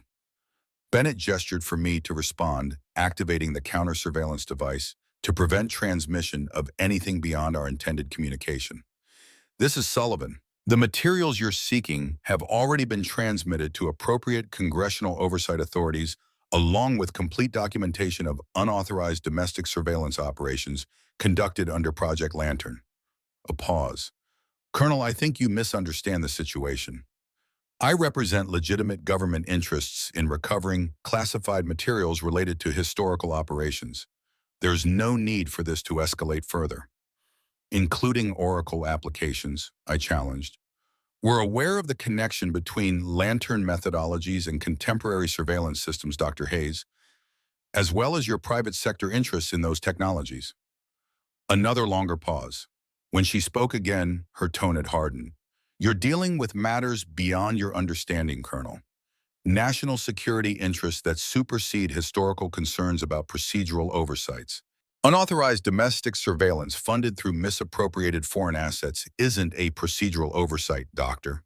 And privatizing classified surveillance methodologies for commercial applications isn't national security. I'm offering you one final opportunity to cooperate, Colonel. Surrender all remaining documentation and testify that the materials were recovered as part of a routine historical preservation effort. In return, you'll receive generous compensation and appropriate security clearances to discuss what you've learned in controlled environments.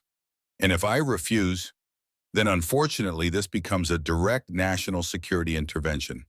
Your military service record is exemplary, Colonel.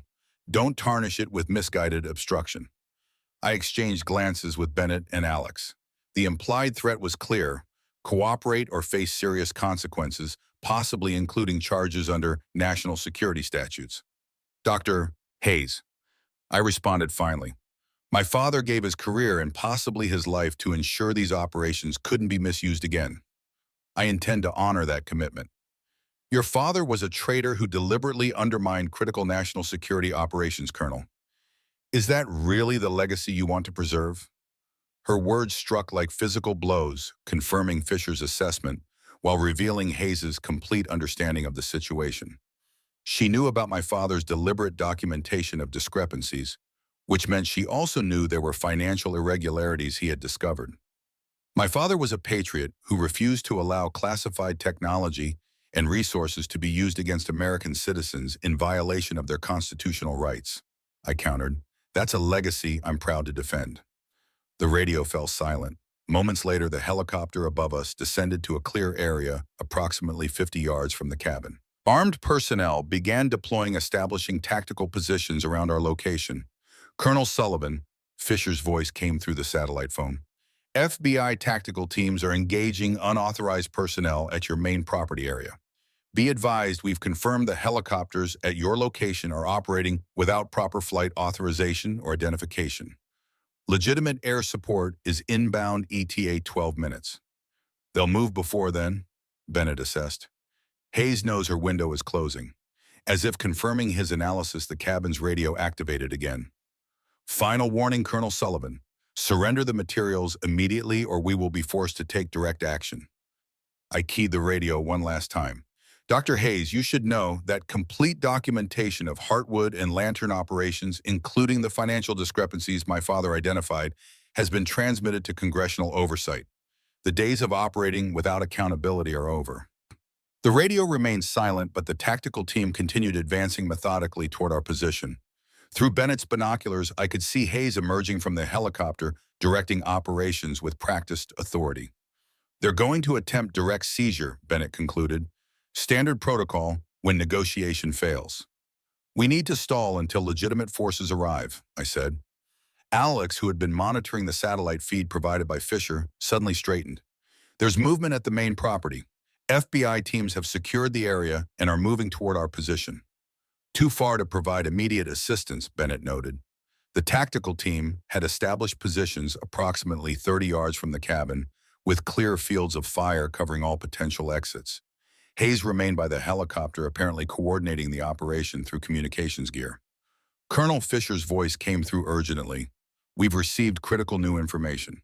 Financial analysis of your father's documentation indicates he identified approximately $12 million in unaccounted assets from Heartwood operations, gold and other valuables that were diverted outside official channels. Meaning, I asked. Meaning someone was stealing from classified operations, Colonel. The gold you discovered represents only a portion of what was acquired. Your father's documentation suggests the remainder was diverted for personal enrichment. Alex's expression showed sudden understanding. That's why Hayes is so desperate to recover all documentation. It's not just about protecting surveillance methodologies. It's about hiding financial crimes. The ultimate cold case, Bennett noted grimly. Misappropriation of classified assets during the Cold War, hidden behind layers of secrecy for decades. Colonel Sullivan, Fisher continued, based on this analysis, we believe the financial documentation in your father's records contains the evidence needed to identify who diverted these assets and where they went. If Hayes has indeed developed commercial applications based on Lantern methodologies, then she's potentially benefiting from both the technology and the misappropriated funding, I concluded. The sound of automatic weapons fire from the main property area indicated the FBI engagement was intensifying. Simultaneously, the tactical teams surrounding our position began a coordinated advance. They're moving, Bennett warned, drawing his sidearm. Colonel Fisher's voice came through with renewed urgency. Satellite imagery shows the second helicopter repositioning for direct approach. We believe they're preparing for immediate extraction once they secure any remaining documentation. As the tactical team closed to within 20 yards of the cabin, the situation changed dramatically. The distinctive sound of FBI helicopters approached from the west, their spotlights sweeping the ridgeline. Simultaneously, radio chatter indicated FBI ground teams had secured the main property area and were moving toward our position. The effect on Hayes' operation was immediate. The advancing tactical team halted clearly, receiving new instructions. Through the binoculars, I could see Hayes urgently directing personnel back toward their helicopter. They're withdrawing, Bennett observed. Standard protocol when operational security is compromised. Within minutes, Hayes' helicopters lifted off, banking sharply eastward toward the Sierra High Country. FBI aircraft arrived moments later, establishing aerial surveillance of our position while ground teams secured the perimeter. Colonel Sullivan, Fisher's voice came through, relief evident in his tone. Area is being secured by legitimate federal authorities. You should remain in position until they reach you. The next hour passed in a blur of activity as FBI tactical teams established control of the entire property. Hayes' team had disappeared into the mountain darkness, evading immediate pursuit, but leaving behind equipment in evidence of their unauthorized operation. As dawn broke over the Sierra foothills, I stood with Bennett, Andrea, and Alex on the cabin porch, watching FBI technical teams securing the property below. Fisher had arrived personally, coordinating the investigation with meticulous attention to evidence preservation. They recovered most of the gold, he confirmed, joining us on the porch. But your father's complete financial documentation has now been authenticated and secured through proper channels. The evidence trail he created is remarkably thorough. Specific identification of misappropriated assets, diverted funds, and unauthorized operations. Will Hayes face consequences? Alex asked. Fisher's expression was measured. The investigation will proceed through appropriate channels. Her connections provide certain institutional protections, but the evidence of financial impropriety creates significant leverage. The surveillance methodologies derived from Lantern will face comprehensive review for both legal compliance and ethical implementation. Meaning quiet retirement rather than public prosecution, Bennett translated. Most likely, though her commercial ventures will face intensive scrutiny going forward. I gazed across the property, thinking about my father's decades-long strategy. He knew this day would come eventually, planned for it meticulously. Your father was a remarkable strategist, Fisher acknowledged. He created accountability where official oversight had failed, ensuring that even decades later, the truth would eventually emerge. And the gold, I asked. Legally complex, Fisher admitted. As evidence in an ongoing investigation, it will remain secured temporarily. However, given the circumstances of its concealment and your father's documented intentions, there is strong basis for eventual return to your family, minus certain historical samples for documentation purposes. As the morning sun illuminated Blue Pine Ranch, I felt a profound sense of completion. My father had sacrificed his career, his reputation, and possibly his life to ensure that classified operations conducted for legitimate national security purposes couldn't be perverted for unauthorized surveillance or personal enrichment. Decades later, his carefully laid plans had finally come to fruition. The drought that had threatened our livelihood had revealed not just a buried secret, but a legacy of principled resistance against abuse of power, a legacy I was proud to inherit and honor. The weeks following the confrontation at Blue Pine Ranch unfolded with unexpected complexity. The FBI maintained a continuous presence on the property, systematically documenting the concrete platform where the gold had been discovered and the hidden room in the equipment barn. Forensic teams meticulously collected trace evidence, while technical specialists analyzed the surveillance equipment Hayes' team had deployed around the perimeter. Fisher established a temporary command post in our living room, transforming the century-old farmhouse into an impromptu federal operations center. The incongruity wasn't lost on me. The antique roll-top desk that had belonged to my grandfather, now supporting cutting-edge secure communications equipment, family photos, watching over serious-faced federal agents who coordinated a multi-agency investigation. The gold itself had been transported to a secure federal facility for authentication and documentation. Initial assessment confirmed its Soviet origin, with metallurgical analysis matching known samples from 1960s-era financial reserves. The estimated value exceeded $18 million at current market rates, with potential premium for its historical significance and numismatic qualities. More significant than the gold were my father's meticulous financial records. His documentation created a comprehensive audit trail showing exactly how Heartwood assets had been acquired, transported, and ultimately diverted. The financial discrepancies he'd identified pointed to systematic misappropriation over several years, with approximately $12 million in 1970s valuation, nearly $40 million in today's terms, redirected outside official channels. Your father was extraordinarily thorough, Fisher remarked one evening as we reviewed newly decrypted portions of the documentation. He created parallel records that couldn't be altered or erased, documenting every transaction with precision that would impress forensic accountants. He always said details matter. I replied, studying a particularly damning memorandum that authorized transfer of Heartwood assets to reserve storage that never appeared in official inventories, especially when the stakes are high. The signatures on these authorizations are particularly significant, Fisher noted. Senior officials who should have known better, deliberately circumventing oversight mechanisms. The names included several prominent intelligence figures from the 1970s, including Richard Hayes, Eleanor's uncle and mentor. His signature appeared on multiple authorizations for asset transfers that never reached their official destinations, instead being diverted to untraceable accounts and physical storage locations. How deep does this go? Alex asked, reviewing the growing evidence map Fisher's team had constructed on our dining room wall. 7 senior officials directly implicated in financial diversions, Fisher replied. 3 still living, including Richard Hayes, 4 deceased, including the former operations director who apparently initiated the scheme.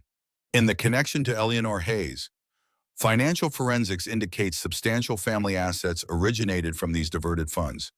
Her institute appears to have been capitalized through a series of shell companies tracing back to offshore accounts established in 1979-1982, funded by assets matching the profile of Heartwood acquisitions.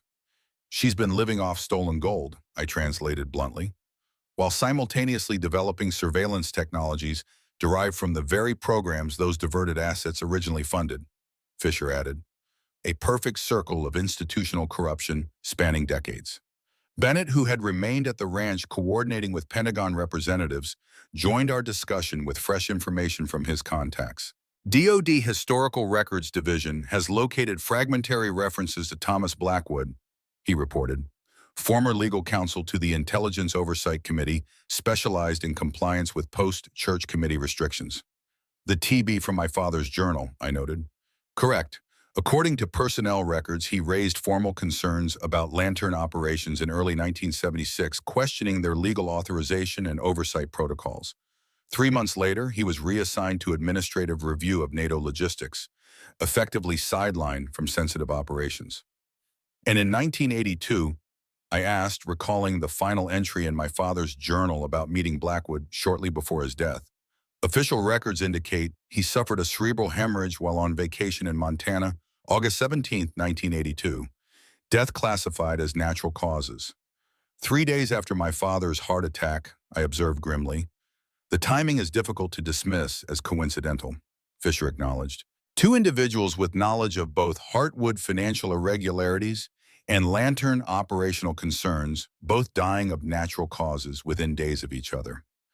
After my father noted renewed interest in Lantern methodologies in his final journal entry, I added, the implication hung heavy in the room.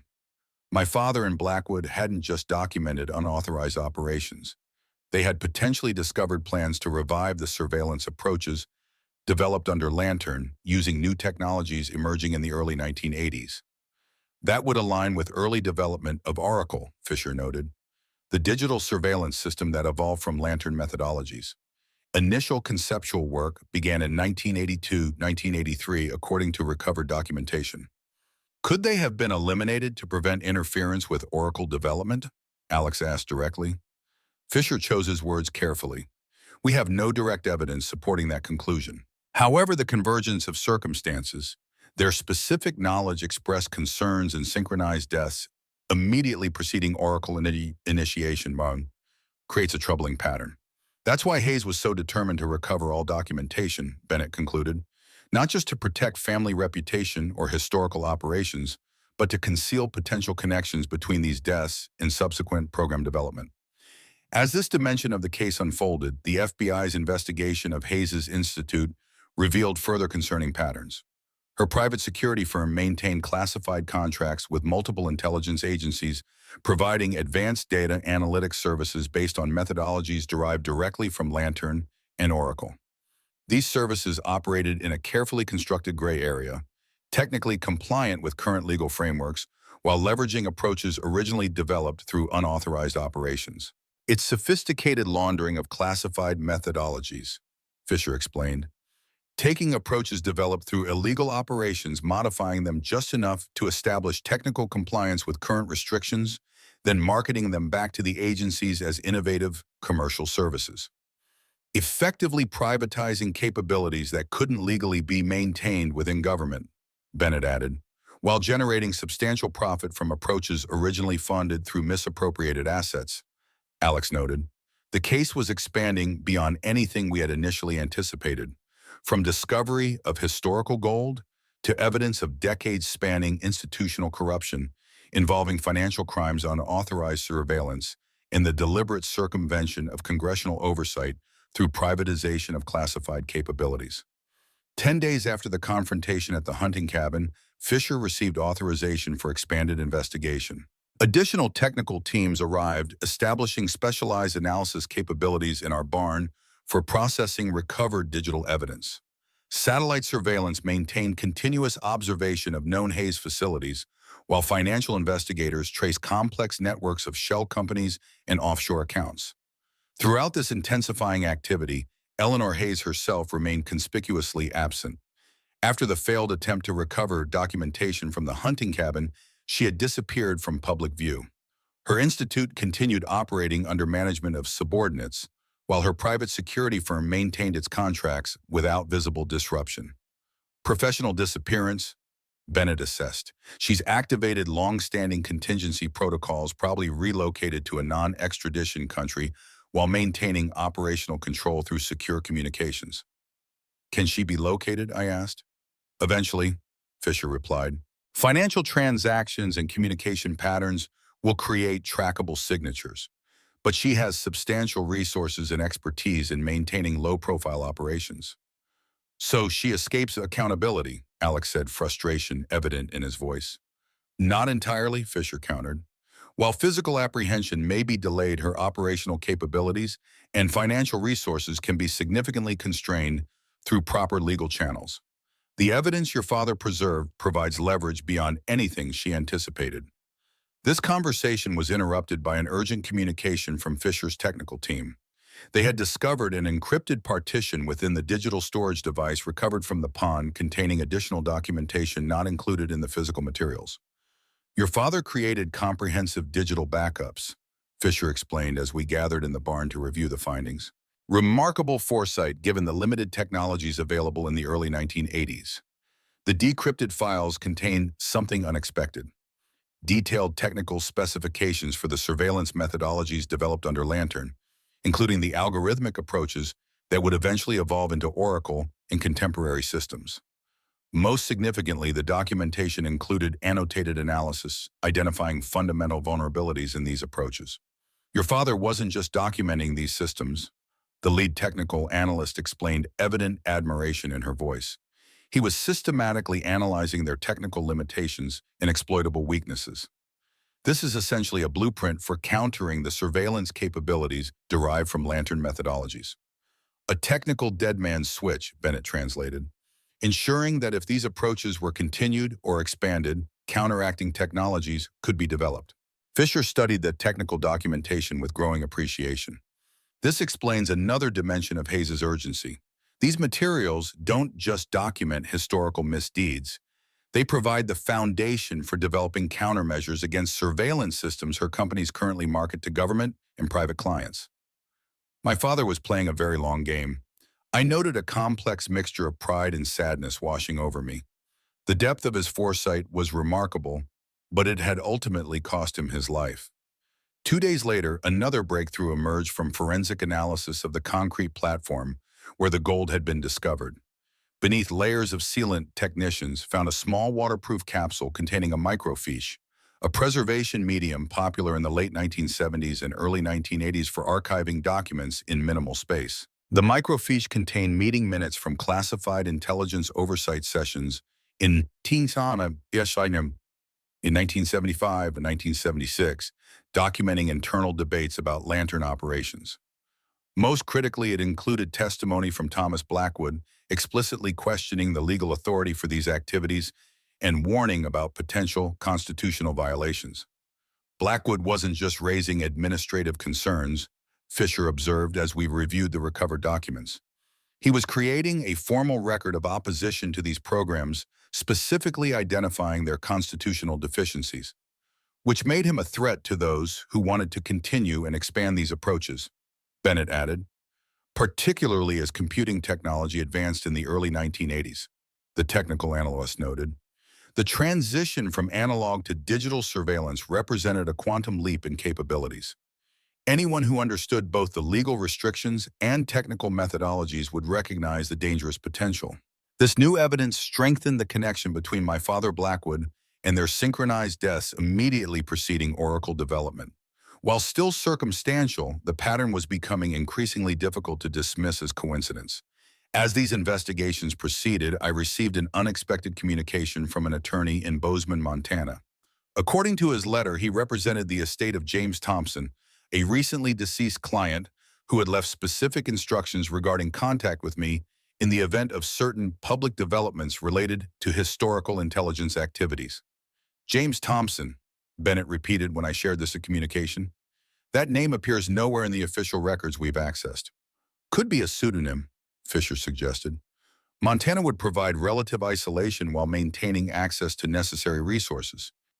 Bozeman is approximately 60 miles from where Thomas Blackwood reportedly died in 1982. Bennett noted consulting geographical references. The implication was clear, but seemingly impossible. Could Blackwood have survived assuming a new identity while maintaining awareness of the evidence my father had preserved?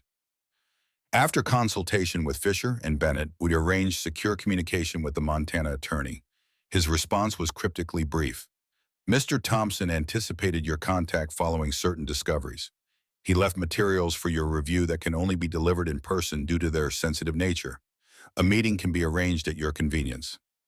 3 days later, Bennett, Alex, and I traveled to Bozeman on a government aircraft accompanied by 2 FBI security specialists. The attorney, Mr. Callahan, a reserve professional in his 60s, met us at a private airfield rather than his office. Mr. Thompson was quite specific about protocols, he explained as we followed him to a remote property outside town. These materials have been in secure storage for nearly 40 years, awaiting specific triggering events. The property was a modest cabin nestled against the Bridger Mountains, isolated but well-maintained. Inside, Callahan activated a sophisticated security system that seemed incongruous with the rustic setting, revealing a concealed room containing a single safe. Mr. Thompson provided me with specific instructions, Callahan continued, retrieving an envelope from his briefcase. This contains the access codes and verification protocols. He indicated you would understand their significance. The envelope contained a single page with a series of alphanumeric sequences. At the bottom was a handwritten note. Colonel Sullivan, your father and I anticipated this day would eventually come. The enclosed materials complete the record he began. The truth has waited long enough. TB, the signature, those initials, confirmed our speculation. Thomas Blackwood had survived his reported death, living as James Thompson, while maintaining the security of additional evidence my father had helped preserve. The safe contained multiple document containers, data storage devices, and a personal letter addressed to me. The letter began with a revelation that, despite our suspicions, still struck with physical force. Colonel Sullivan, if you're reading this, then the evidence your father concealed has finally come to light. What follows will be difficult to accept, but the complete record must be preserved. Your father did not die of natural causes in 1982. He was eliminated because we had discovered something beyond unauthorized surveillance and financial irregularities. We found evidence of deliberate compromise. Certain lantern methodologies had been designed with exploitable vulnerabilities that benefited foreign intelligence services, specifically the KGB's Fifth Directorate. Our investigation identified a senior intelligence official who had been compromised since the late 1960s, systematically influencing program development to create capabilities that appeared secure but contained sophisticated backdoors. When we prepared to report these findings through secure channels, the operation was activated to eliminate us both. I survived my cerebral hemorrhage through a combination of luck and preparation. Your father had helped me establish contingency protocols, including this secure location and identity. I've spent the intervening decades compiling additional evidence and monitoring program developments from a necessary distance. The enclosed materials document the complete conspiracy, including the foreign compromise and subsequent efforts to conceal it through privatization of these capabilities. Most critically, they identify the specific vulnerabilities deliberately embedded in systems that continue operating today through Hayes's corporate entities. Your father was a true patriot who gave his life defending national security against threats both foreign and domestic. The evidence he preserved, combined with what I've assembled here, provides the foundation for finally addressing these compromised systems and holding accountable those responsible for decades of deception. With respect and gratitude, Thomas Blackwood. The revelation transformed our understanding of the entire situation. This wasn't merely about unauthorized domestic surveillance or financial impropriety. It involved deliberate compromise of national security capabilities by a foreign intelligence service concealed for decades behind layers of classification and privatization. This is beyond anything we anticipated, Bennett said quietly after reading the letter. If verified, it represents one of the most significant counterintelligence failures in American history. Fisher, who had joined us in Montana after securing an appropriate authorization, immediately established secure communications with his oversight committee. This requires specialized counterintelligence resources beyond our current team. I'm initiating highest priority protocols. And the additional materials Blackwood had preserved included comprehensive technical documentation identifying the specific vulnerabilities built into Lantern methodologies, tracing their continuation through Oracle development and into contemporary systems marketed by Hayes's companies. Most damning were communication records showing coordination between the compromised official, whose identity was explicitly documented, and known KGB operatives throughout the 1970s. The perfect infiltration, Bennett observed as we reviewed the evidence, influenced the development of surveillance capabilities to include exploitable weaknesses, then maintain access through privatization that escapes normal counterintelligence scrutiny, while simultaneously profiting from both government contracts and foreign intelligence payments, Fisher added, remarkably sophisticated long-term operation. The implications extended far beyond historical interest. If Blackwood's documentation proved accurate, surveillance systems currently in use by both government agencies and private corporations contain deliberate vulnerabilities that could be exploited by foreign intelligence services. A massive security breach operating in plain sight for decades. Within hours, specialized counterintelligence teams were deployed to secure and analyze Blackwood's evidence. Additional resources mobilized to assess currently deployed systems potentially affected by the compromise. The investigation had expanded from historical financial impropriety to active national security threat, with corresponding escalation in priority and resources. 3 days later, we returned to Blue Pine Ranch, where the investigation had transformed yet again. The FBI presence had doubled, with specialized technical teams establishing advanced analysis capabilities in temporary structures erected near the pond. Satellite communications equipment provided direct links to counterintelligence centers in Washington, while security perimeters extended well beyond the property boundaries. Hayes has been located, Fisher informed us during a secure briefing, currently in Singapore, apparently preparing for further travel to non-extradition locations. Surveillance has been established, but apprehension presents diplomatic and jurisdictional challenges. What about the compromised systems? Bennett asked, focusing on the immediate security implications. Technical teams are conducting comprehensive assessment of all potentially affected platforms. Preliminary findings confirm Blackwood's documentation. Specific vulnerabilities exist in baseline architecture of systems derived from Lantern methodologies, including those currently marketed by Hayes's companies. Mitigation, I asked. Underway, but complex. These vulnerabilities are deeply embedded in foundational elements of the systems. Complete remediation may require substantial redesign rather than simple patches. The scale of the security breach was difficult to comprehend. For decades, surveillance capabilities used by American intelligence agencies and private corporations had contained deliberate weaknesses that could be exploited by foreign adversaries, all originating from compromise of the original Lantern program. As this dimension of the case unfolded, I spent more time reviewing my father's personal materials, seeking deeper understanding of his actions and motivations. Among his effects recovered from the hidden room was a small journal containing more personal reflections than his official documentation. An entry from January 1976 provided particular insight. The systems we're developing represent unprecedented power to monitor and analyze human behavior. Such capabilities demand extraordinary oversight and constitutional restraint. When I joined this work, I believed in the mission, protecting American security through advanced intelligence capabilities. I still believe in that mission, but the corruption I've witnessed threatens the very principles we're supposed to be defending. Intelligence capabilities without proper oversight inevitably become tools of control rather than security. Technology without ethical constraints becomes a threat to the very liberties it was designed to protect. I cannot withdraw from this work. The stakes are too high, the potential for abuse too great. Instead, I must create accountability where institutional safeguards have failed. My father had recognized the dangerous potential in these emerging technologies decades before mass digital surveillance became reality. His concerns weren't merely about specific unauthorized operations, but about the fundamental tensions between technological capability and constitutional governance, tensions that have only intensified in the digital age.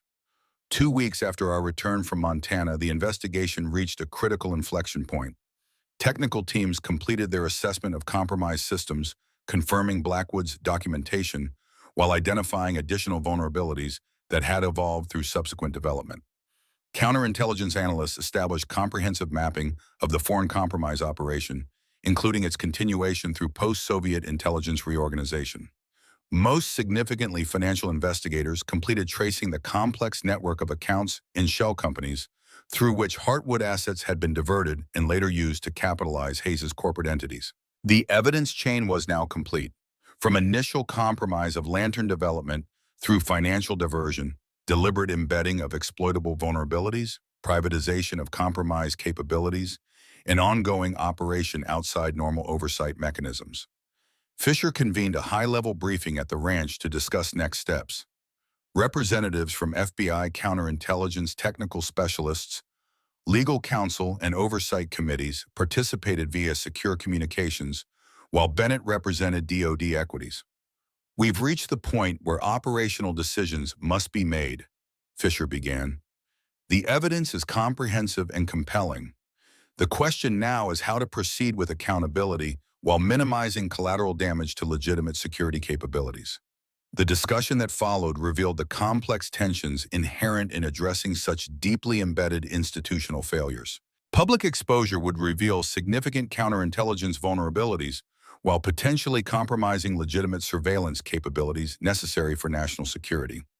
Yet internal remediation without accountability risked perpetuating the institutional cultures that had allowed these violations to occur initially. "There's no perfect solution," Bennett acknowledged. "Every approach involves difficult trade-offs between accountability, security, and effective remediation." "What would my father have wanted?" I asked, bringing the discussion back to the fundamental question. "He preserved this evidence at tremendous personal risk, ultimately giving his life to ensure the truth would eventually emerge. He believed in accountability. But he was also a professional intelligence officer who understood the importance of operational security," Bennett countered. "He created mechanisms for targeted accountability rather than indiscriminate exposure." Fisher nodded thoughtfully. "That's the balance we need to strike, addressing the specific violations and vulnerabilities while preserving legitimate capabilities and appropriate confidentiality." The approach that emerged from this discussion represented careful calibration of competing priorities. The compromised official identified in Blackwood's documentation would face closed proceedings under counterintelligence protocols. Hayes would be apprehended through appropriate international mechanisms and prosecuted for specific financial crimes rather than more sensitive security violations.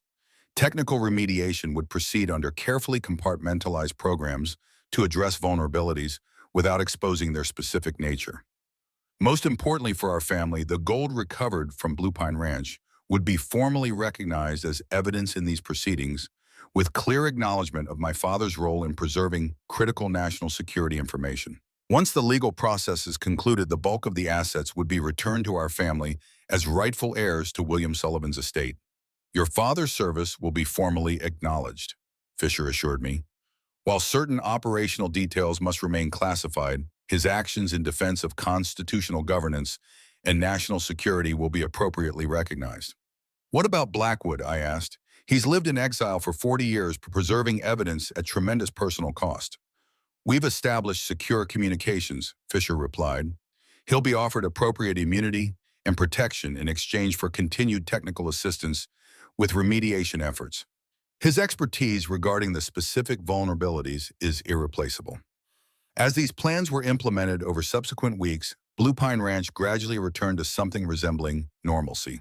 FBI technical teams dismantled their temporary facilities, though enhanced security remained in place until all sensitive materials had been properly secured through appropriate channels.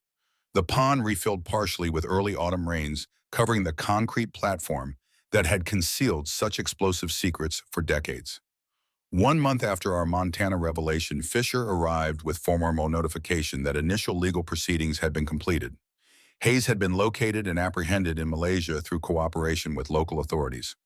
The compromised official identified in Blackwood's documentation had been taken into custody under counterintelligence protocols. Technical remediation of affected systems was proceeding under carefully structured programs, with Blackwood providing remote consultation from a secure location. Most significantly for our family, the proceedings had confirmed our rightful claim to the recovered assets. After standard forfeiture processes and historical preservation requirements, approximately $14 million in gold and related assets would be returned to us as William Sullivan's legal heirs. Your father's service has been formally recognized in classified proceedings, Fisher explained, presenting me with a sealed letter from the Director of National Intelligence. While public acknowledgement remains limited by necessary operational security, his actions have been appropriately honored within the intelligence community. The letter expressed formal appreciation for Major William Sullivan's extraordinary service in defense of constitutional governance and national security interests, noting that his actions had preserved critical evidence of institutional failures while creating the foundation for necessary reforms and technical remediation. While carefully avoiding specific operational details, it clearly acknowledged the significance of his sacrifice and the legitimacy of his concerns about unauthorized activities. There's something else, Fisher added, producing a second document. Thomas Blackwood asked that this be delivered to you personally. He remains in protected status, but wanted to provide additional context regarding your father's actions. Blackwood's letter offered personal reflections that official documentation couldn't capture. Colonel Sullivan, your father was the finest intelligence officer and the finest man I ever knew.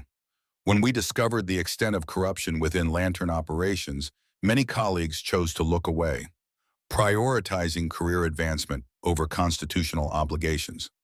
William never hesitated. He understood that meaningful intelligence work must always serve democratic principles rather than undermine them.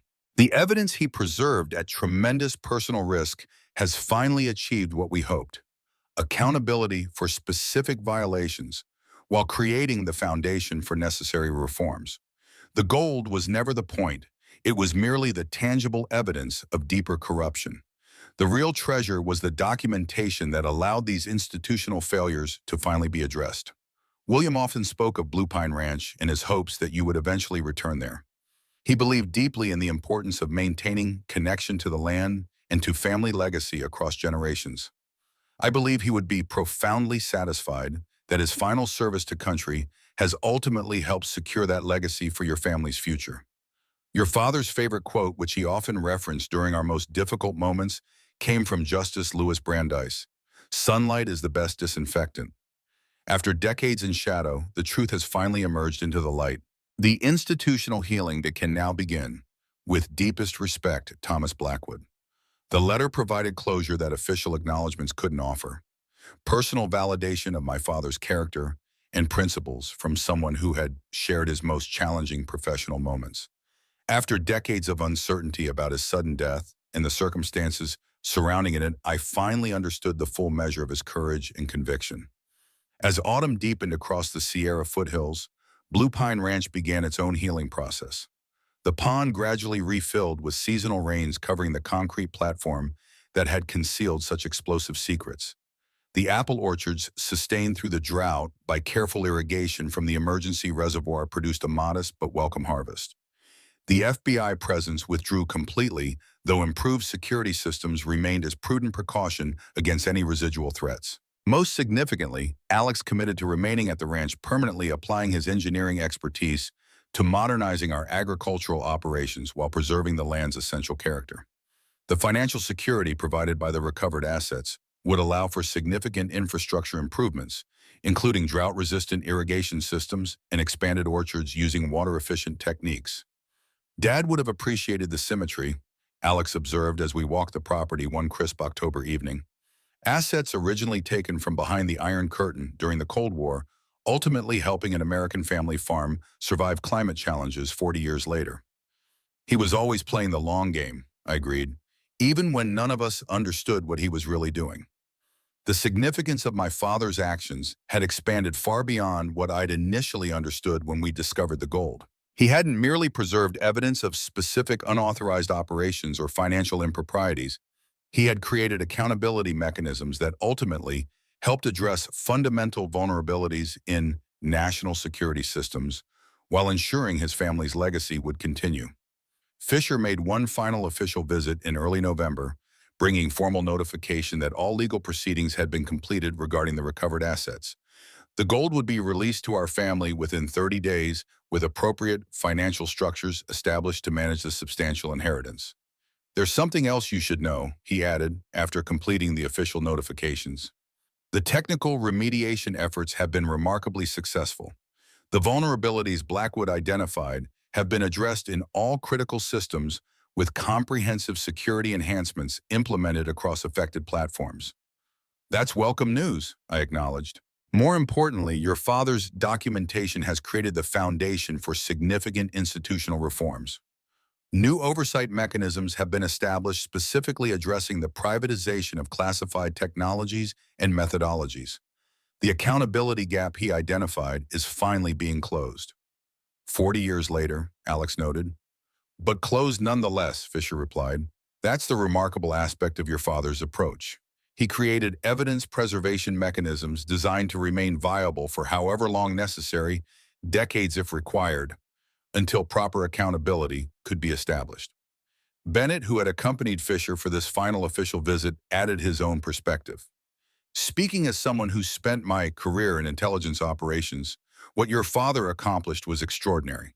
He identified specific violations while creating remediation mechanisms that preserved legitimate capabilities. He understood that the purpose of accountability isn't punishment, but institutional improvement.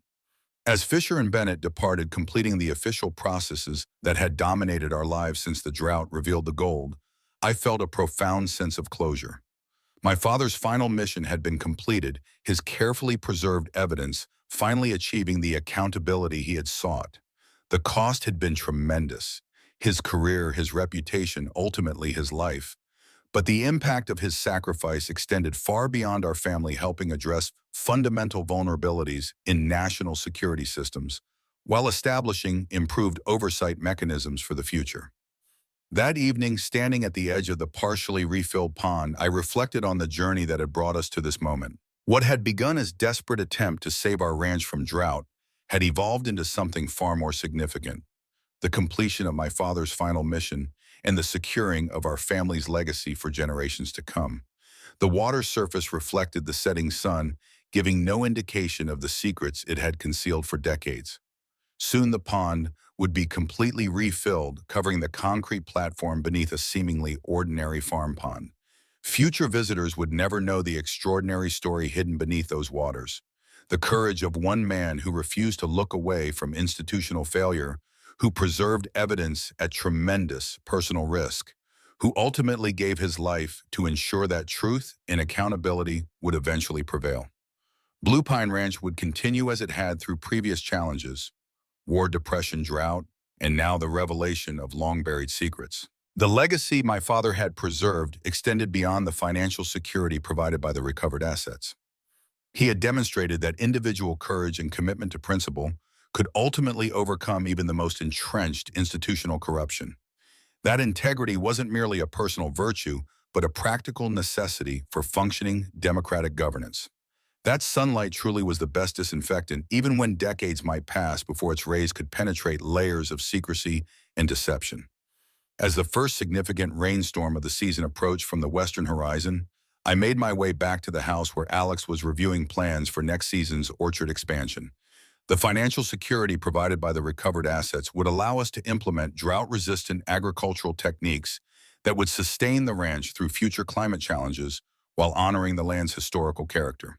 I've been thinking about establishing a scholarship, Alex said as I joined him at the table, using some of the recovered assets to support students studying constitutional law and intelligence oversight. Seems like an appropriate way to honor Dad's legacy.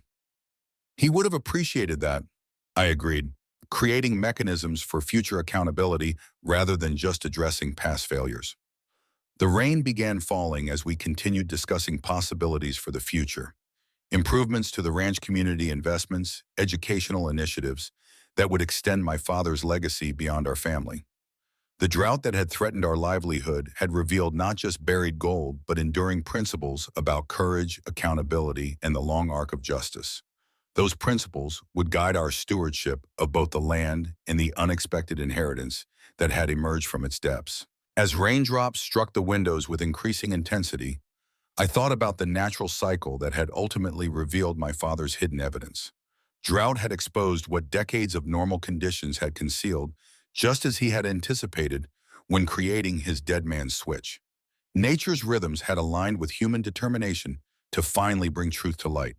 The pond would refill completely in the coming weeks, erasing all visible evidence of what it had once concealed. Future generations might fish or swim in those waters without ever knowing their significance. That seemed appropriate somehow. The most important victories are often invisible, not what happened, but what was prevented from happening. My father had understood that accepting that his most meaningful service would remain unacknowledged in his lifetime. The raindrops intensified into a steady downpour, the first substantial precipitation in months.